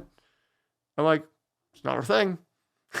So we just kind of kept going. And then like another month later, he's like, "Hey, like, I want to do that tournament thing again." And then he did it. And then he's like, "Hey, he's all, can we do it again next weekend?" There wasn't a tournament. No, but like in 2 weeks we can do one. And then he did it for fun for like the tournaments until he was probably 8. And then a light switch went off. And it's like, this is who I am. This is what I want. I want to be better than Tiger. Like, this is all I want to do. I don't want to do nothing else. And that was it. And from there on, I told him, "Well, listen," I go, I will give you every tool that I can afford. Like, I will bankrupt myself to give you every tool that I can provide to you, but you have to open the toolbox. I go, and the day that you stop using the toolbox, I'm done. Like, I'm either all in or I'm all out. There's like, I'm not putting one foot into this thing. Like, we are doing this or we're not doing it. And he's like, "I'm good. Like, I will dedicate." And I've never once in this entire time asked him to go practice. Yeah, and that's kind of how it has to be, right? It has to be. Yeah. You have to want it, and he's a good kid. He gets straight A's, super smart, and this is all he wants to do in life. I'm like, "Bro, I'll do everything for you." Such a blessing in life to like find a thing at such a young age early. that you It's like so cool. to do, you know. It's so cool. And like 2 years ago, he had a big tournament in Florida on a really tough track at PGA National. Oh yeah, yeah. Like, it's no joke course. Yeah. And so the US Open there a couple of years ago, right? Further back. Yeah, a few years ago. Yeah. And so we go into Sunday, we go into the final day, and our goal was, because he had just gone into a new age group, and the goal was to try to get top 10 in his tournament. And so he played. It was literally like, it was the first time that he looked like I was watching a tour on TV.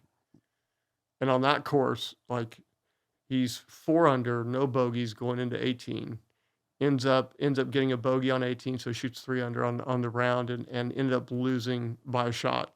But I'm like, dude, like, You're good. That's it. Yeah. Like, you know what this just was? I'm all, that was your, I can do this moment.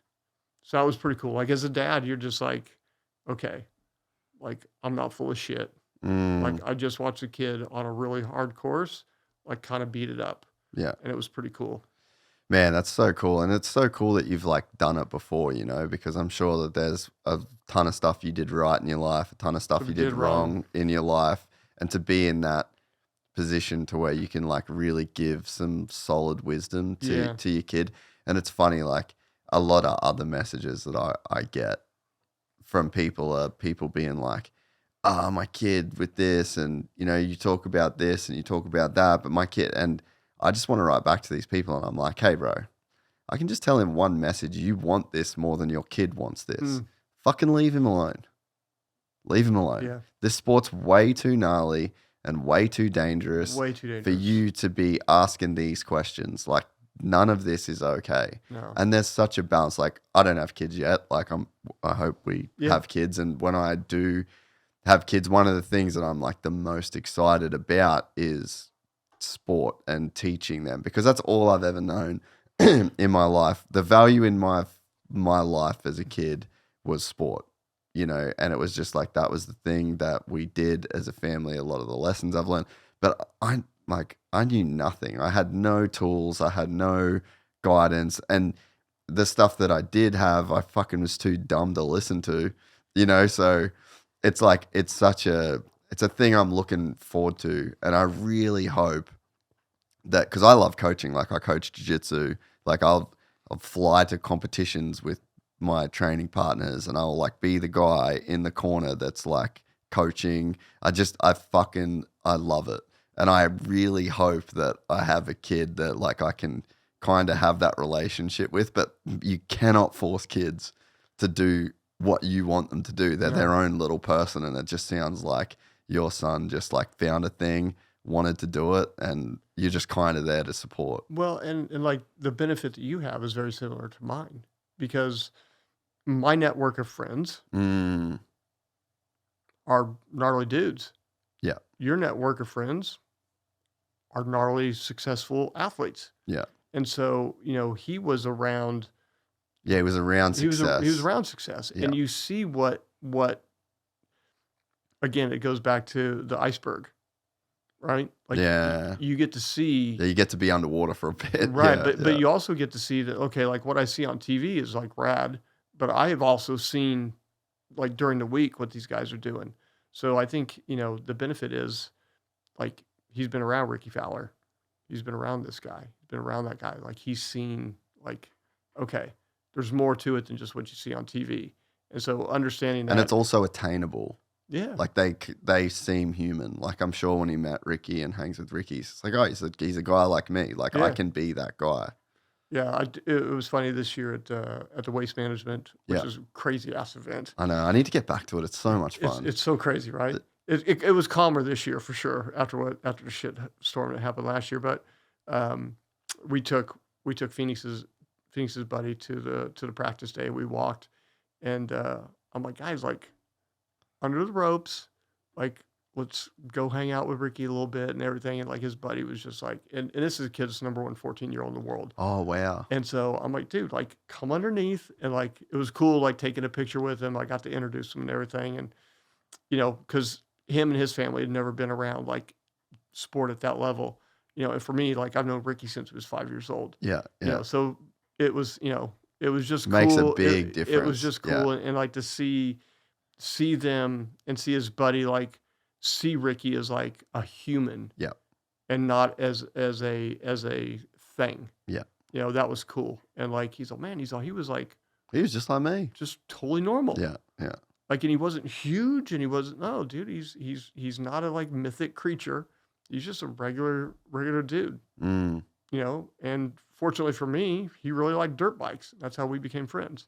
Yeah. So, yeah, it's cool. It's cool. So you're again, like your environment and your network kind of shapes can shape, like, you know, can certainly shape your kids. Yeah. And what they see and what they want to aspire to be.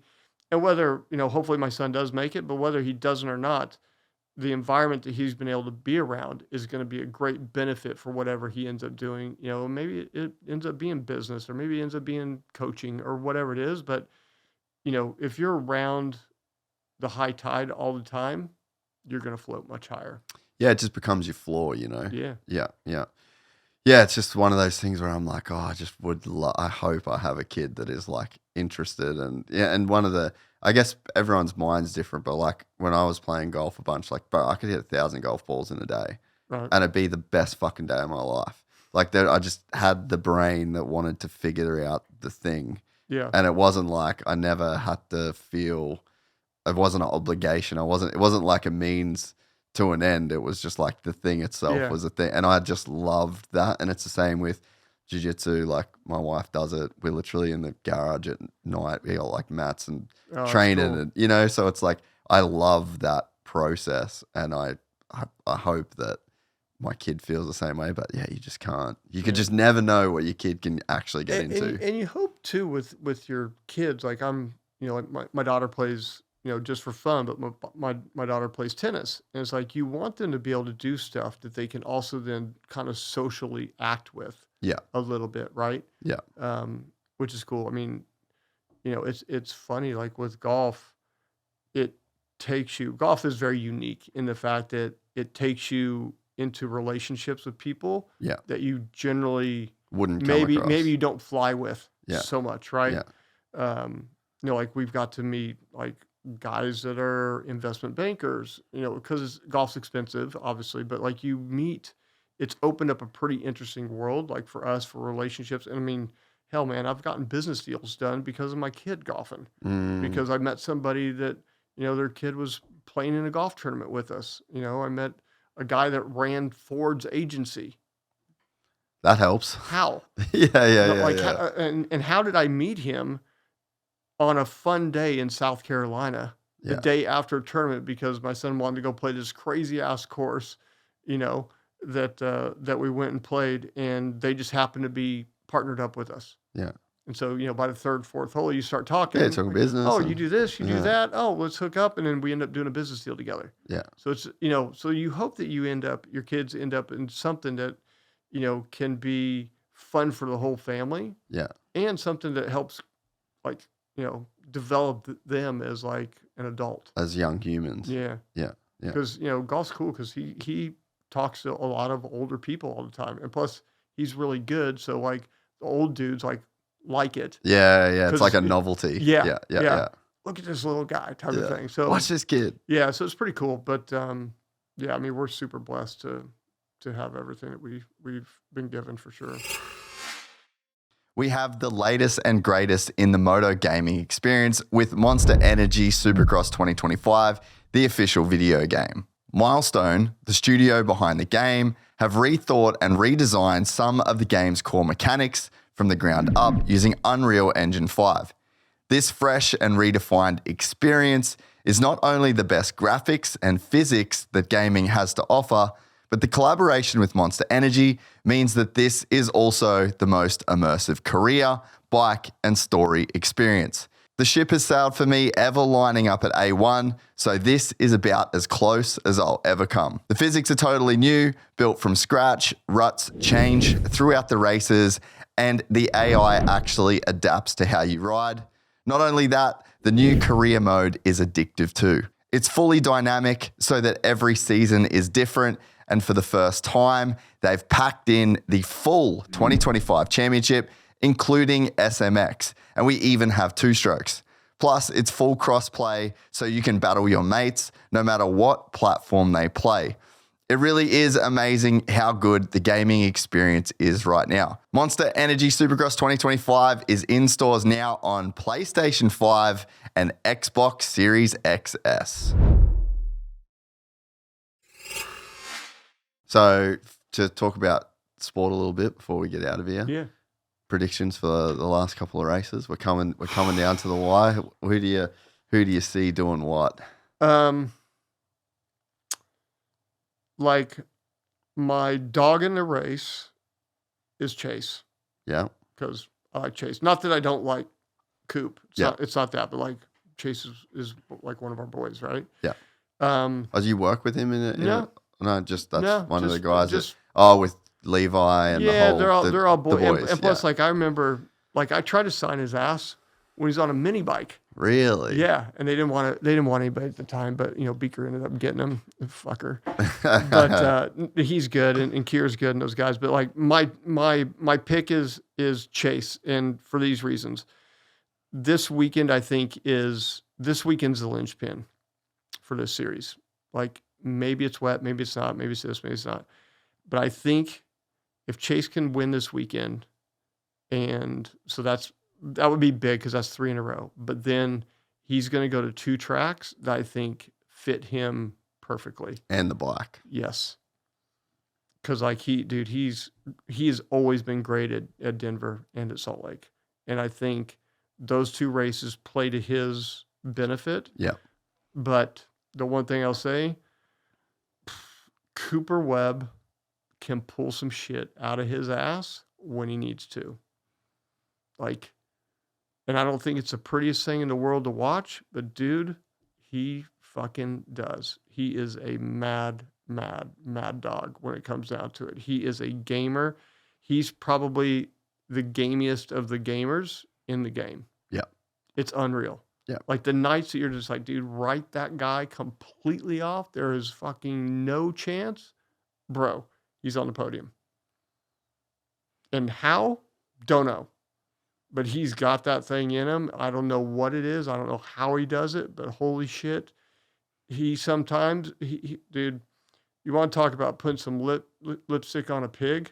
Sometimes he's got a pig of a day going. Yeah. And dude, she looks like the prom queen when you get to the podium. Yeah. And I don't know how he does it. It's crazy, bro. Crazy good. Yeah. But he's a gamer, man. He fights. Man, and just one mistake. Uh, Chase only has to make one mistake. Because he made so many dumb ones. Like the one that racing's hard. It's tough. But the one that I don't understand was the Triple Crown. Arlington, yeah, I said the same thing. I'm all, dude. He probably doesn't like me now as a result of the things I said after that race. But it's like, dude, like, gosh, that ended up being a 6-point swing. You lost the battle and the war. Yeah. That was my whole point. Like, dude, all you had to do is just stay right there.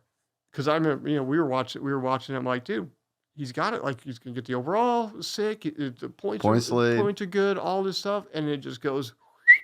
You're like, shit, man. But then you have a race like what happened up in the mud, and that's just the mud. That's just the mud. Yeah. That's shit that can happen. That's dirt bike racing. Yeah. But anyways, I hope Chase gets it. I think it'd be rad. Pretty interesting with like his whole deal with like the teams. And all that was that going to be my fucking crazy, man. It's a mess, eh? Yeah.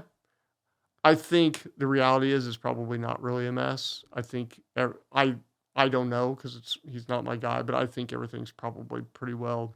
In what way? Pretty well, yeah, where he's going to go.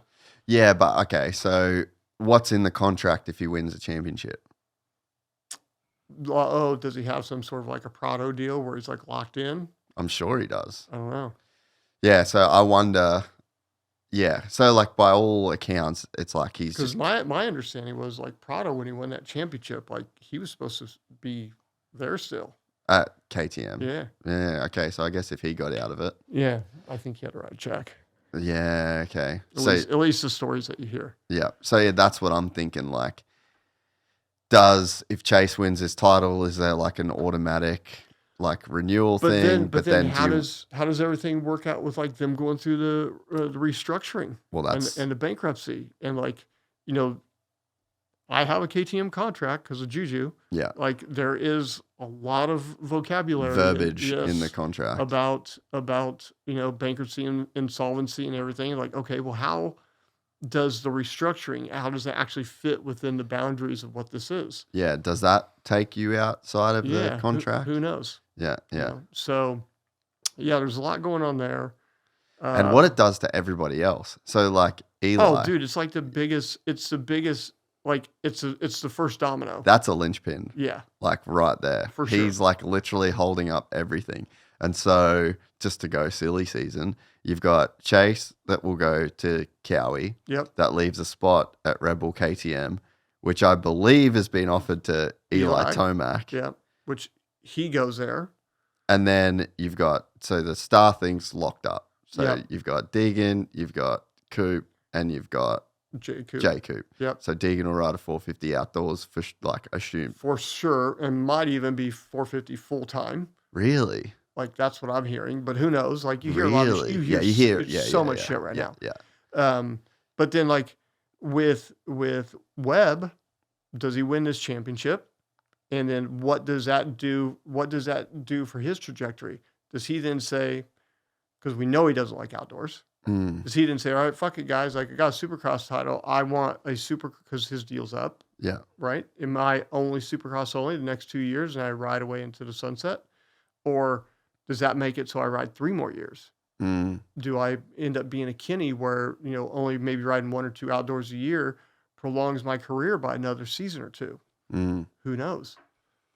I mean, it's mad crazy what it does. And then you've got Ducati that there's some stuff going on there, but apparently they don't have the money. I was going to say they don't have the money. Like everyone to do an Eli level deal. Yeah, so everyone thought, and I think even Eli thought, like, oh, I can kind of like shop around a little bit because I've got there's going to be MotoGP money at Triumph. Ducati. Yeah, Triumph's got a bunch of money. Ducati's got a bunch of money. Both of them were just like, whoa, we don't have that fucking money. But now I'm hearing that Malcolm is going to Triumph. Yep.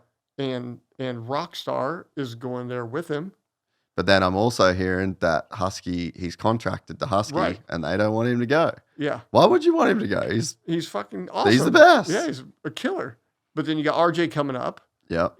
And then who has a broken wrist. Yep. And he's probably not going to ride outdoors. And then you have Vial, who if he wins the title, he has to go up. If somehow this works out, which it could, because I mean, really and truly, had the 22nd place not happen, he'd have a points lead by a fair bit. Yeah. So there's that going on, and then you have Hammaker, who is maybe going to break the pro circuit curse after 8 seasons. I mean, there's so much shit going on, and like the only thing that is like probably kind of locked down is the West Coast thing with Haiden, because he's got a bit of a lead. They only got 2 races left.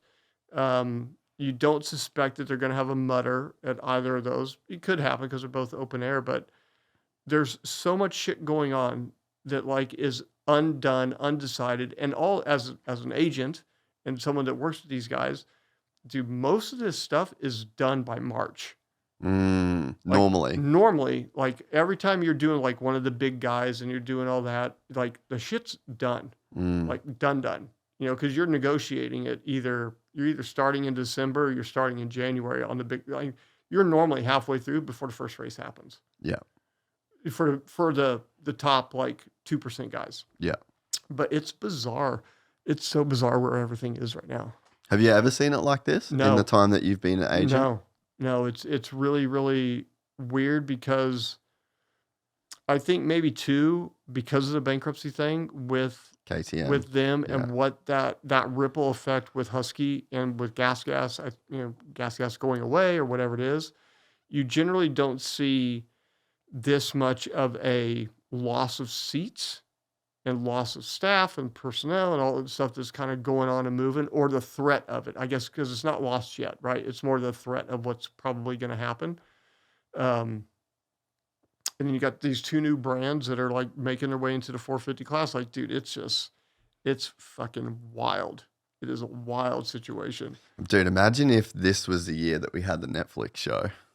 Yeah. Imagine if someone's in Colorado filming Eli when Yamaha's like, yeah, dude, sorry, we told you that this was going to happen. Filming him when the delivery truck comes with a crate. To get all the bikes. No, with a bike a new test. one. Yeah.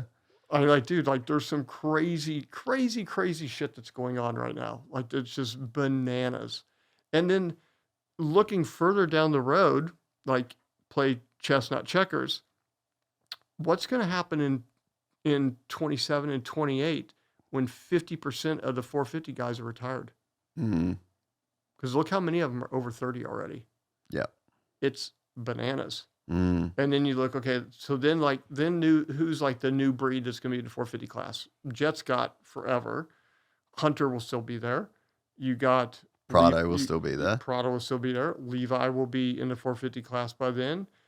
Hayden will have a few years. Yep. You know, Juju. Yeah, Juju will probably be a year behind. Yeah. Right. But you have you're going to have a massive deportation of the old guys and a huge influx of new guys. I think you're going to end up with a few really good 450 seats because I don't think there's going to be enough really, really good 450 riders. Mm.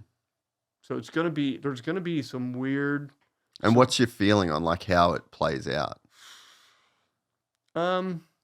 Is the sport in a good place in general, would you say? I think so because you have some really interesting personalities right now. Right? You have Jett, who is a unicorn, who's young, who I think his time in the sport is only going to be determined by his interest and his health. Yeah. Because you look at it, he's not raced the last 2 championships after he smoked 6 of them in a row or whatever it was, right? 7, I believe. Well, whatever it was, it was a lot, right? Yeah. And so you got him. Does he turn into a JMB and says, "Fuck it, I'm only 23 years old. I've done all the he's already done it all. He's already won every championship. Literally. Yeah, like all of them. All the boxes are checked. Like there's nothing else to check. You won 250 Supercross titles, 2 outdoor titles, and you've already done each of them once on a big bike, and you got 2 SMX. Like your legacy set. Now, when do you get bored? When does the risk become not worth it? When do you decide my $50 million in the bank is good, now I want to go have a family? And when does he decide I want to go car racing or I want to go MotoGP racing? Because I guarantee you that's in his head already. He should not think about MotoGP. That will never happen ever. No, but I mean, you can imagine he would think that because he's talented, he certainly thinks that he could go do it. And I'm not going to be the one to sit here saying that you actually couldn't. I don't know if you could get there because it's insane to get a MotoGP.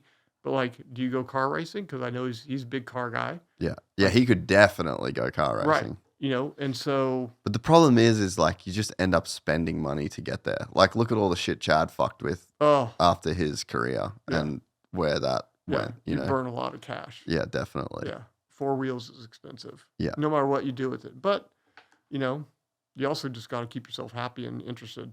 Yeah, yeah. I think you're right. It's like the interest and it's the injury side of things. Yeah. But you know, I know a lot of guys that have made it's probably damn near $100 million, and they retire and life's long, bro. Like my biggest fear for Jett, your boy Danny Rick. My biggest fear for Jett is that at 26 years old he retires and goes, you know what, I'm good, and then has to figure out 75 how years. fucking long life is with a ton of money, a few good friends. Yeah. And it ain't that easy. Bro, it's so hard, you know, and that's what you see. I've said it a bunch of times. You see Danny, he was fighting to keep a drive because he's like, all right, you get one shot at doing it. I might as well go as long as I can. He's going to be fine. He's got great people around him.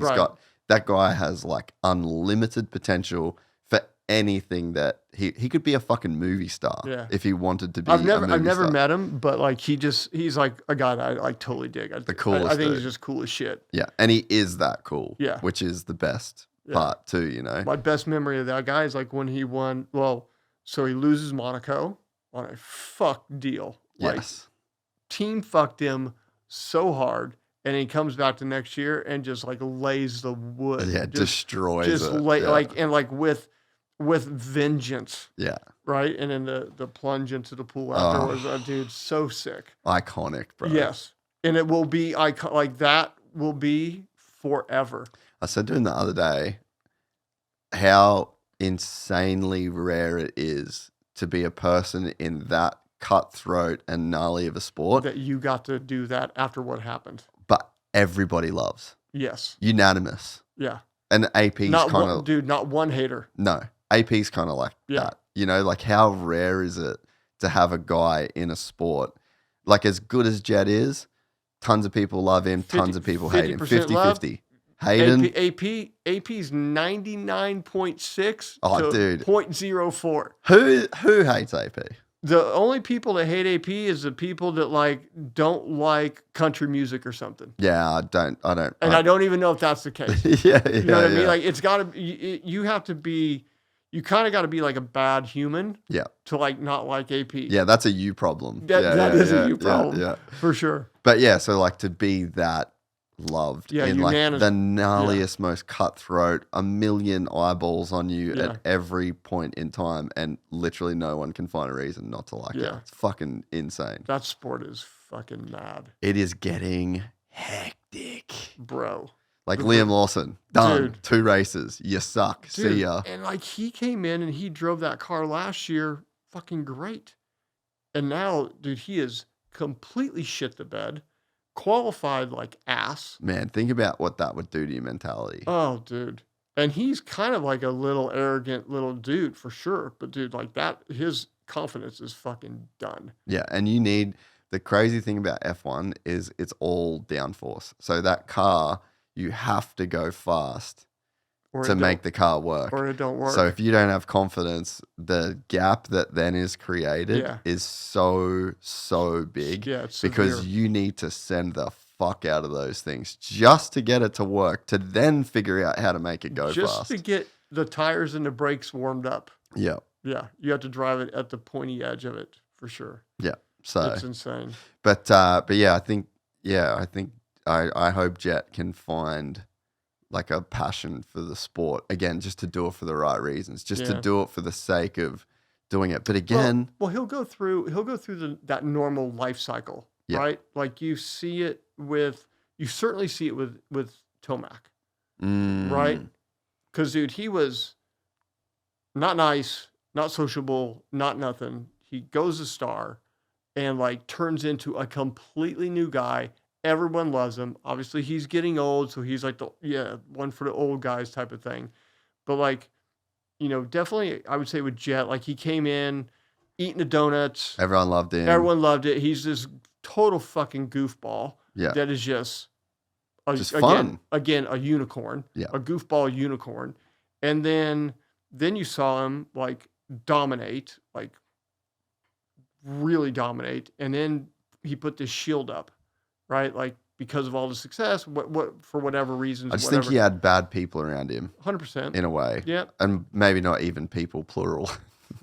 Maybe just singular people. But again, like something happened that changed his like young boy little that everyone got attracted to. Yeah, and so again, everything happens for a reason.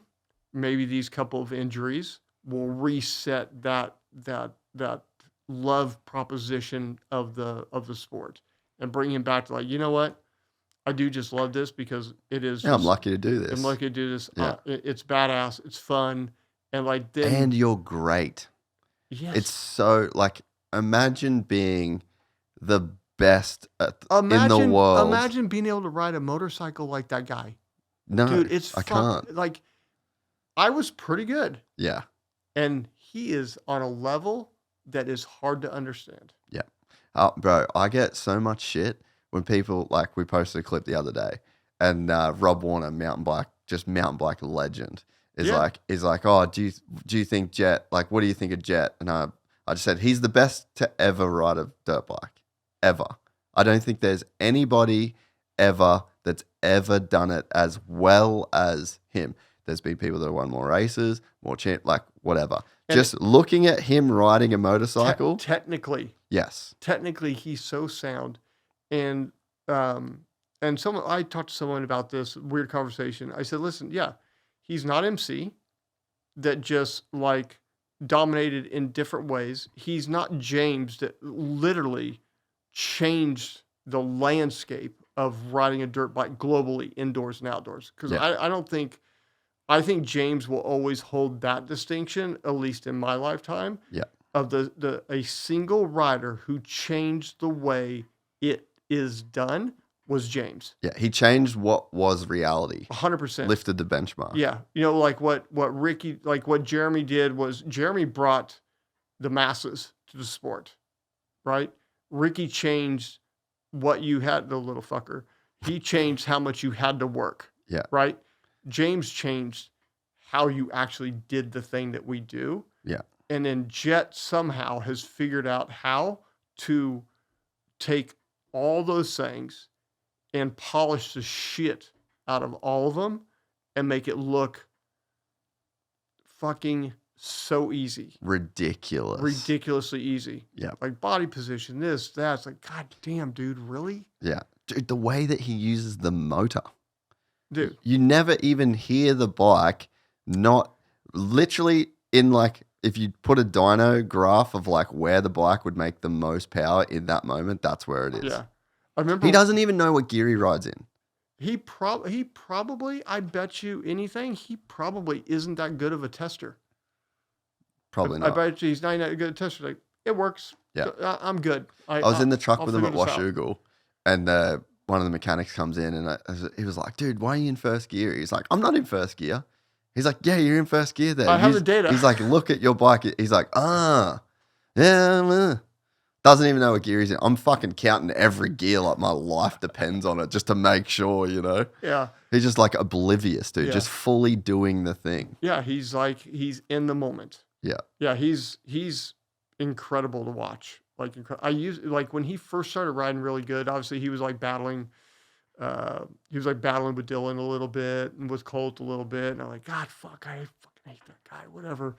But I only hated him, like didn't hate him, right? You're just like, God damn it. Like, you're so young. You're ruining this. Like, yeah. You have so much time. Let my guy win right now. Yeah, Like, yeah. And obviously Colt won that championship, but it's like you watch him and you're like, holy shit, dude. Like, you're just, you're good. Yeah. Like, and how did you figure it out that quick? Yeah, but he was always so good. Right. But like dude, but he figured it out. Yeah. Like, so fucking fast. Like that when he broke his collarbone or whatever at Anaheim. Dude, that race, that battle with Dylan was sick. Dude, those guys were fucking going for it.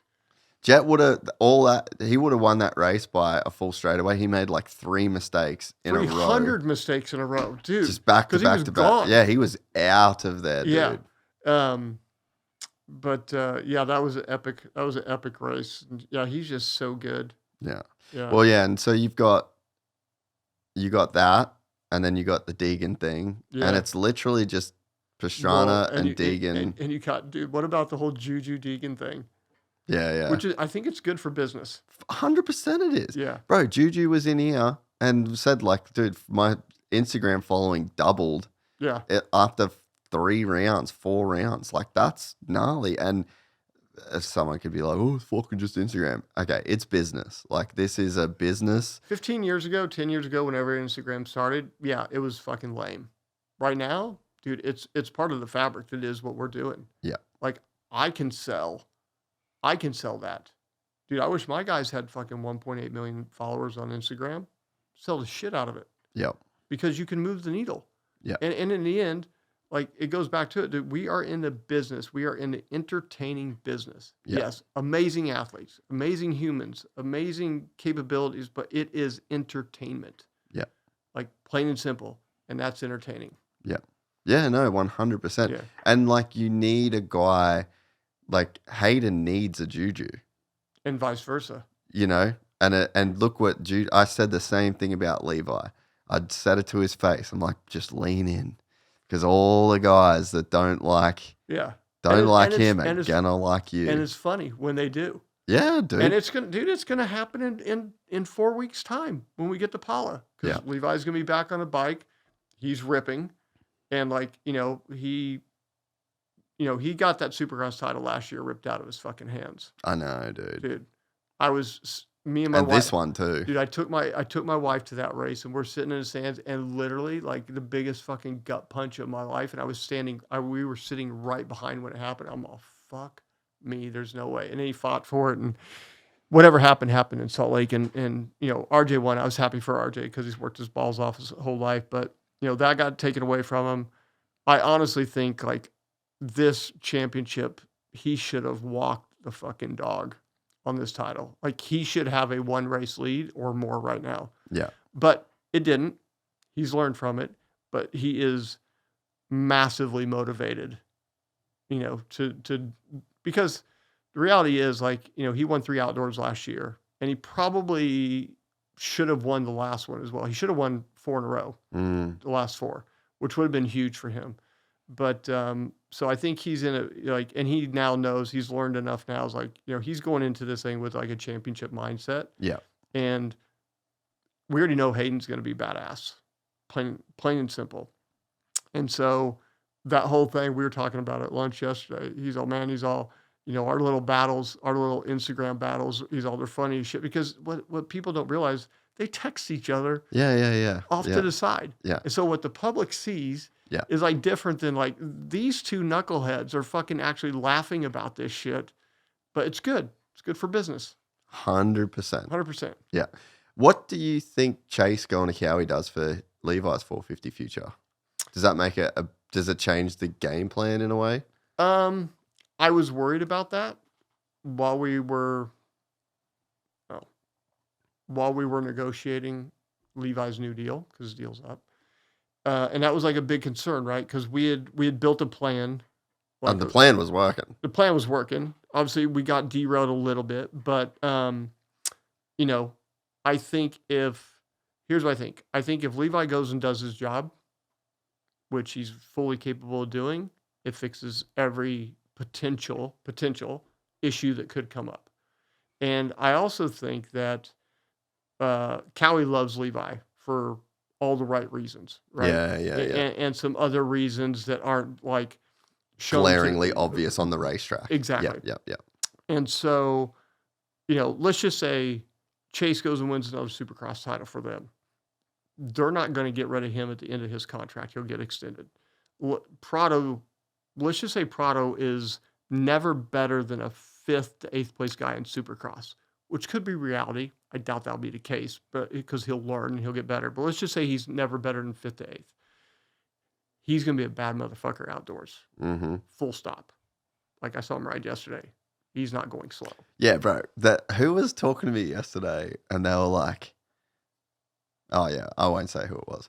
They were like, oh, yeah, I mean, I think he'll be around J Coop. And I'm like, Prado outdoors? Feel like he's going to fuck some shit up. Yeah. So let's just say he doesn't even win a championship in the next 2 years while Levi's finishing out his 250 program. He's going to win a lot of races. He's going to be championship fighting, certainly outdoors. Yeah, he'll be on the podium a lot. A lot. I don't think that is going to negatively affect Levi's 450 program, nor do I think it affects his ability to go to Kawasaki on a 450 program. Because I think they could. I think most teams actually could do 3 guys. I think Honda could. Yamaha has already proved that they could do 657 riders. Suzuki, the help guys, they've already proved they can run. They can run another guy. So I think that actually might become a bit more of a trend than like what we're seeing right now. Because also there's so many injuries. Like, injuries. And you kind of need another guy. I mean, I would say to that matter, like, I think J Coop has been a huge help to Cooper Webb's program.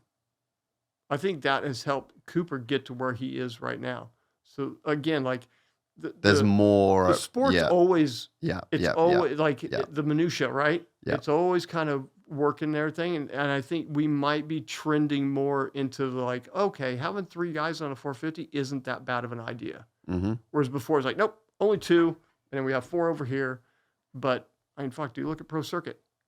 How many guys made it through the whole season so far? It's a mess.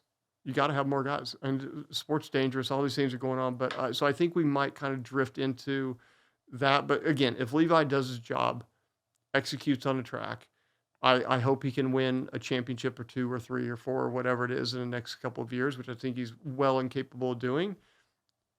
Everything gets worked out. And many other doors could open up for him as well. So. Yeah. Yeah, it's gonna be a pretty wild time in the 450 class in the next like 4 to 5 years, yeah. You know, we're just gonna lose so many, like the Barshes, Yeah. the Andersons, the Coopers. Like, Yeah. we're gonna lose a lot of Yeah, you're these gonna lose big names. big names, Big like names. household names. You Well, know? and look at it, like if you look down the line of the 450 class, especially at Anaheim, bro, everybody has a championship. Literally, there's like guy- 14 championships. Dude, the guy that's getting 16th place in the main event won 11 250 races and a title. Never been like that before. Bro, it's insane. Yeah. It's absolutely insane, like how good these guys are. And dude, and somebody has to get 15th. Man, the first 3 races of this season was like, bro, our fucking numbers that we did in those few months, in that month, Insane. the first 2 months, ridiculous, bro. Like fucking 20 million Instagram viewers, like 1 million hours of YouTube watch time. Like it was retarded, dude, because it was the fucking best start to us. Like it was insane. Well, because it took forever for one person to win 2 races. Yeah.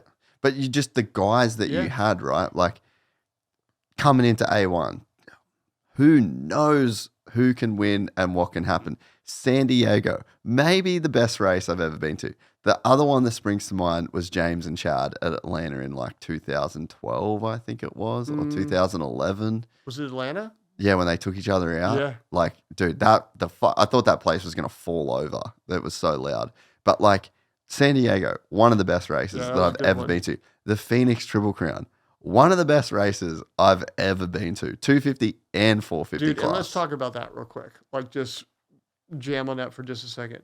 How good is Cole Davies? Oh, ridiculous. Bro. Yeah. That kid's like a G. Yeah. He's His rookie season, I can't wait to see when it all shakes out. Might have better numbers than Jett. Yeah. Probably already does. I think it already does. Yeah. Because Jett got hurt. Yes. But yeah, it's like he is ridiculously good. sound. Yeah. And he's going to be a really good Supercross rider for Yeah. a really long time. Yeah. Yeah. It'd be interesting to see. I've not seen him ride an outdoor bike too much or whatever, but he might be too perfect right now for it to work outdoors this first year. My prediction is he's going to lead a whole lot of races up until the 20-minute mark. Yeah. A whole lot of races. He's going to get whole shot. He's going to run away, 6-second lead, 20 minutes in. Deegs, Levi, the boys that have just, their body has been conditioned to run those motos on those tracks outdoors. But he's so efficient. Yeah. He's so efficient that when so he's what, 18, 19? Yeah, 17, 18. 17, 18. When he gets a little bit more like man bod on him, Yeah. with that efficiency on the bike, he's going to be tough in years to come for sure. Yeah, I could see him being a title contender next year. 100%. If he didn't have Phoenix and then, what was it? There was one race where he just like, it kind of the wheels. Oh, at Arlington. He qualified first, wheels fell off the wagon. I mean, he'd be like kind of, Deegan couldn't be chilling right now. Yeah, like he would have to really win out. I think he got around Juju at the last race. I think he's in second. He's second now, yeah. Yeah, that kid's good. It's funny, like 3 years ago, Bogle called me. He's all, dude, this kid is like gonna be good. Like really, really, really gonna be good. And so I'm like, I started watching him and everything, but he's unreal. And great, like a great dude too. Yeah. Super cool, unique personality. Happy-go-lucky. Yeah. Like, so crazy marketability on his front as well. And there's a whole wave of New Zealand kids coming up. Yeah. So Ben Townley took him under his wing and worked with him every day for years. Right. Like literally years. And then there's a whole other crew of kids. Ben's got 2 kids right now that are in Europe. Yeah, they just went to Europe, I saw. Yeah. So like there's going to be, New Zealand's gone from being like this completely obscure, but it's funny, it comes in waves, right? Like they had Coppins, they had Townley, they had both of the King brothers. So there was like 4 top level guys at the same time, right? Yeah. And then, but I think Davies is a talent that will surpass everybody in front of him. Like he will be the like That guy. the news, like the motorcycle community, like he will be the Mount Rushmore. Yeah. The type Chad Reed, yes. the Jett Lawrence. Yeah. Because, you think about when I grew up, and this is probably the reason that I'm sitting here today. Dak, you had That was like my dad's era. yeah. So my era though, I had Chad, Burner, Metcalf. Sharky, and Medi. Yeah. That was like the 4 boys that when I was a kid They're the were ones. racing. They're the ones that stepped up Yeah. for. But before us. that, you had Leesky, Yeah. you had Dakar, you had Glen Bell. Like, so there was another group. So I it comes raced- in waves. I raced Glen Bell. This is a funny story. So in 1990, I got a call to go do Townsville and Cairns Supercross. No shit. No shit. I flew over and I raced Bell's 125 and 250. What year was this? 90. Dude, I was probably there as a 2-year-old. I Yeah. grew up in Cairns. No way. I was born in Cairns. Dude, it was the fucking best time ever. I won the 125 and 250 main. I won both of the match race things, and I won the jump contest. Dude, fucking cleaned house one night, and it was sponsored by 4X Beer. Yeah. And so the 4X CEO was there, comes over. He's like, hey, Sunday, we're going to go out on my yacht. Like, you want all the races? Like, you're going to be like our guest of honor. Like, fuck, this is sick. Get there. All the 4X girls are there. No. Dude, it was epic. And then me and Shane King just got shit housed. Just on this yacht. fucking wasted drinking. Dude, I don't even know how many beers we drank, but I think the alcohol levels may be higher than in the US or something. Probably. You're probably But- drinking 4X heavies. Dude, but fucking A, we got wasted on this fucking sick rig. It was so much fun. Do you remember, was it at the Cairns Showgrounds? Yes. Yeah. Shitty track. Yeah. Oh, yeah, Fucking, bro. Dude, the pointiest fucking jumps. They used to race like bulls. There was like not race bulls. There was like a rodeo. There was like chainsaw. They built it on cuttings. grass. Yeah, in the Yeah. middle of the Yeah. Fred Mole Pavilion, Yeah. I think it was called. So I was born 22nd of July, and that's the day that it would have been on. So like every year, that was I used to It go was in for summertime, my yeah. I used to go for my No birthday. way. Yeah, dude, I was literally born in Cairns. My dad raced that shit. No back in way. the day. Yeah, That's insane. So yeah, that was I went there, and then we had Townsville the very next Yeah, weekend. the week after. God, that was a fun trip. Holy shit. Like Cairns is loose, bro. real loose. Yeah. Like super duper. Like, dude, it was fun. Yeah. And the girls were like mega. Yeah. It Yeah. was awesome. Yeah, such a sick place. Yeah. So much fun. Dude, this was awesome. Yeah, dude. We Thanks, just man. deleted like nearly 4 hours. So, yeah, you'll have to, come do it again. There's a bunch of stuff we didn't even talk about. Yeah, no, we'll Bunch get of after it. pre-injury career and Yeah. all the stuff. But Yeah. they're very, very fun. And I'm going to leave all the links to the Road to Recovery stuff in this. Obviously, Sport Jerry, Brian as well. Got Chad. Chad at start of the year. Yeah. So and the thing about you can go on the foundation's website and you can just read everything that we do. Yeah. We're super transparent. Like if you want to go through our tax records, they're actually on the website. Oh, really? Yeah. There's no There's no gotchas. there's no, like it's open to everybody. Check out what we do. We're, happy for all the donations for these guys that get messed up. So Yeah. dude, thanks for the time. It was awesome. No, I appreciate it. This is killer. This was really, really cool. That's So fun. You got to make it to the golf tournament though. yes, I'll try and it's the Sunday after Parla. Yeah, I think it's like the 25th. What course is it? Temecula Hills. It's like pretty sick. Oh yeah, okay, Yeah. cool. Yeah. All right. I'll Yeah. try and put together a team. It'll Yeah, be- I've been playing a bunch of golf with Riley Hawk. Well, the 2 times I've played this year. How is he? Good. Is he good? He's grinding, bro. Yeah? Yeah, he's like grinding right now. That's who we played with. I think he shot like an 86 or something the other day. Cool. So yeah, I'll try and get a group together. Nice. My dad fucking hates golf. Maybe I'll drag him in. Okay. All right, Jimmy Sweet Button, man. everybody. Thanks, brother. Thanks, mate. See you, man. If you enjoyed this content, please like and subscribe. And to listen to the full 3-hour podcast, search Gypsy Tales in your favorite podcast platform or click the link in the description below. Gypsy Gang.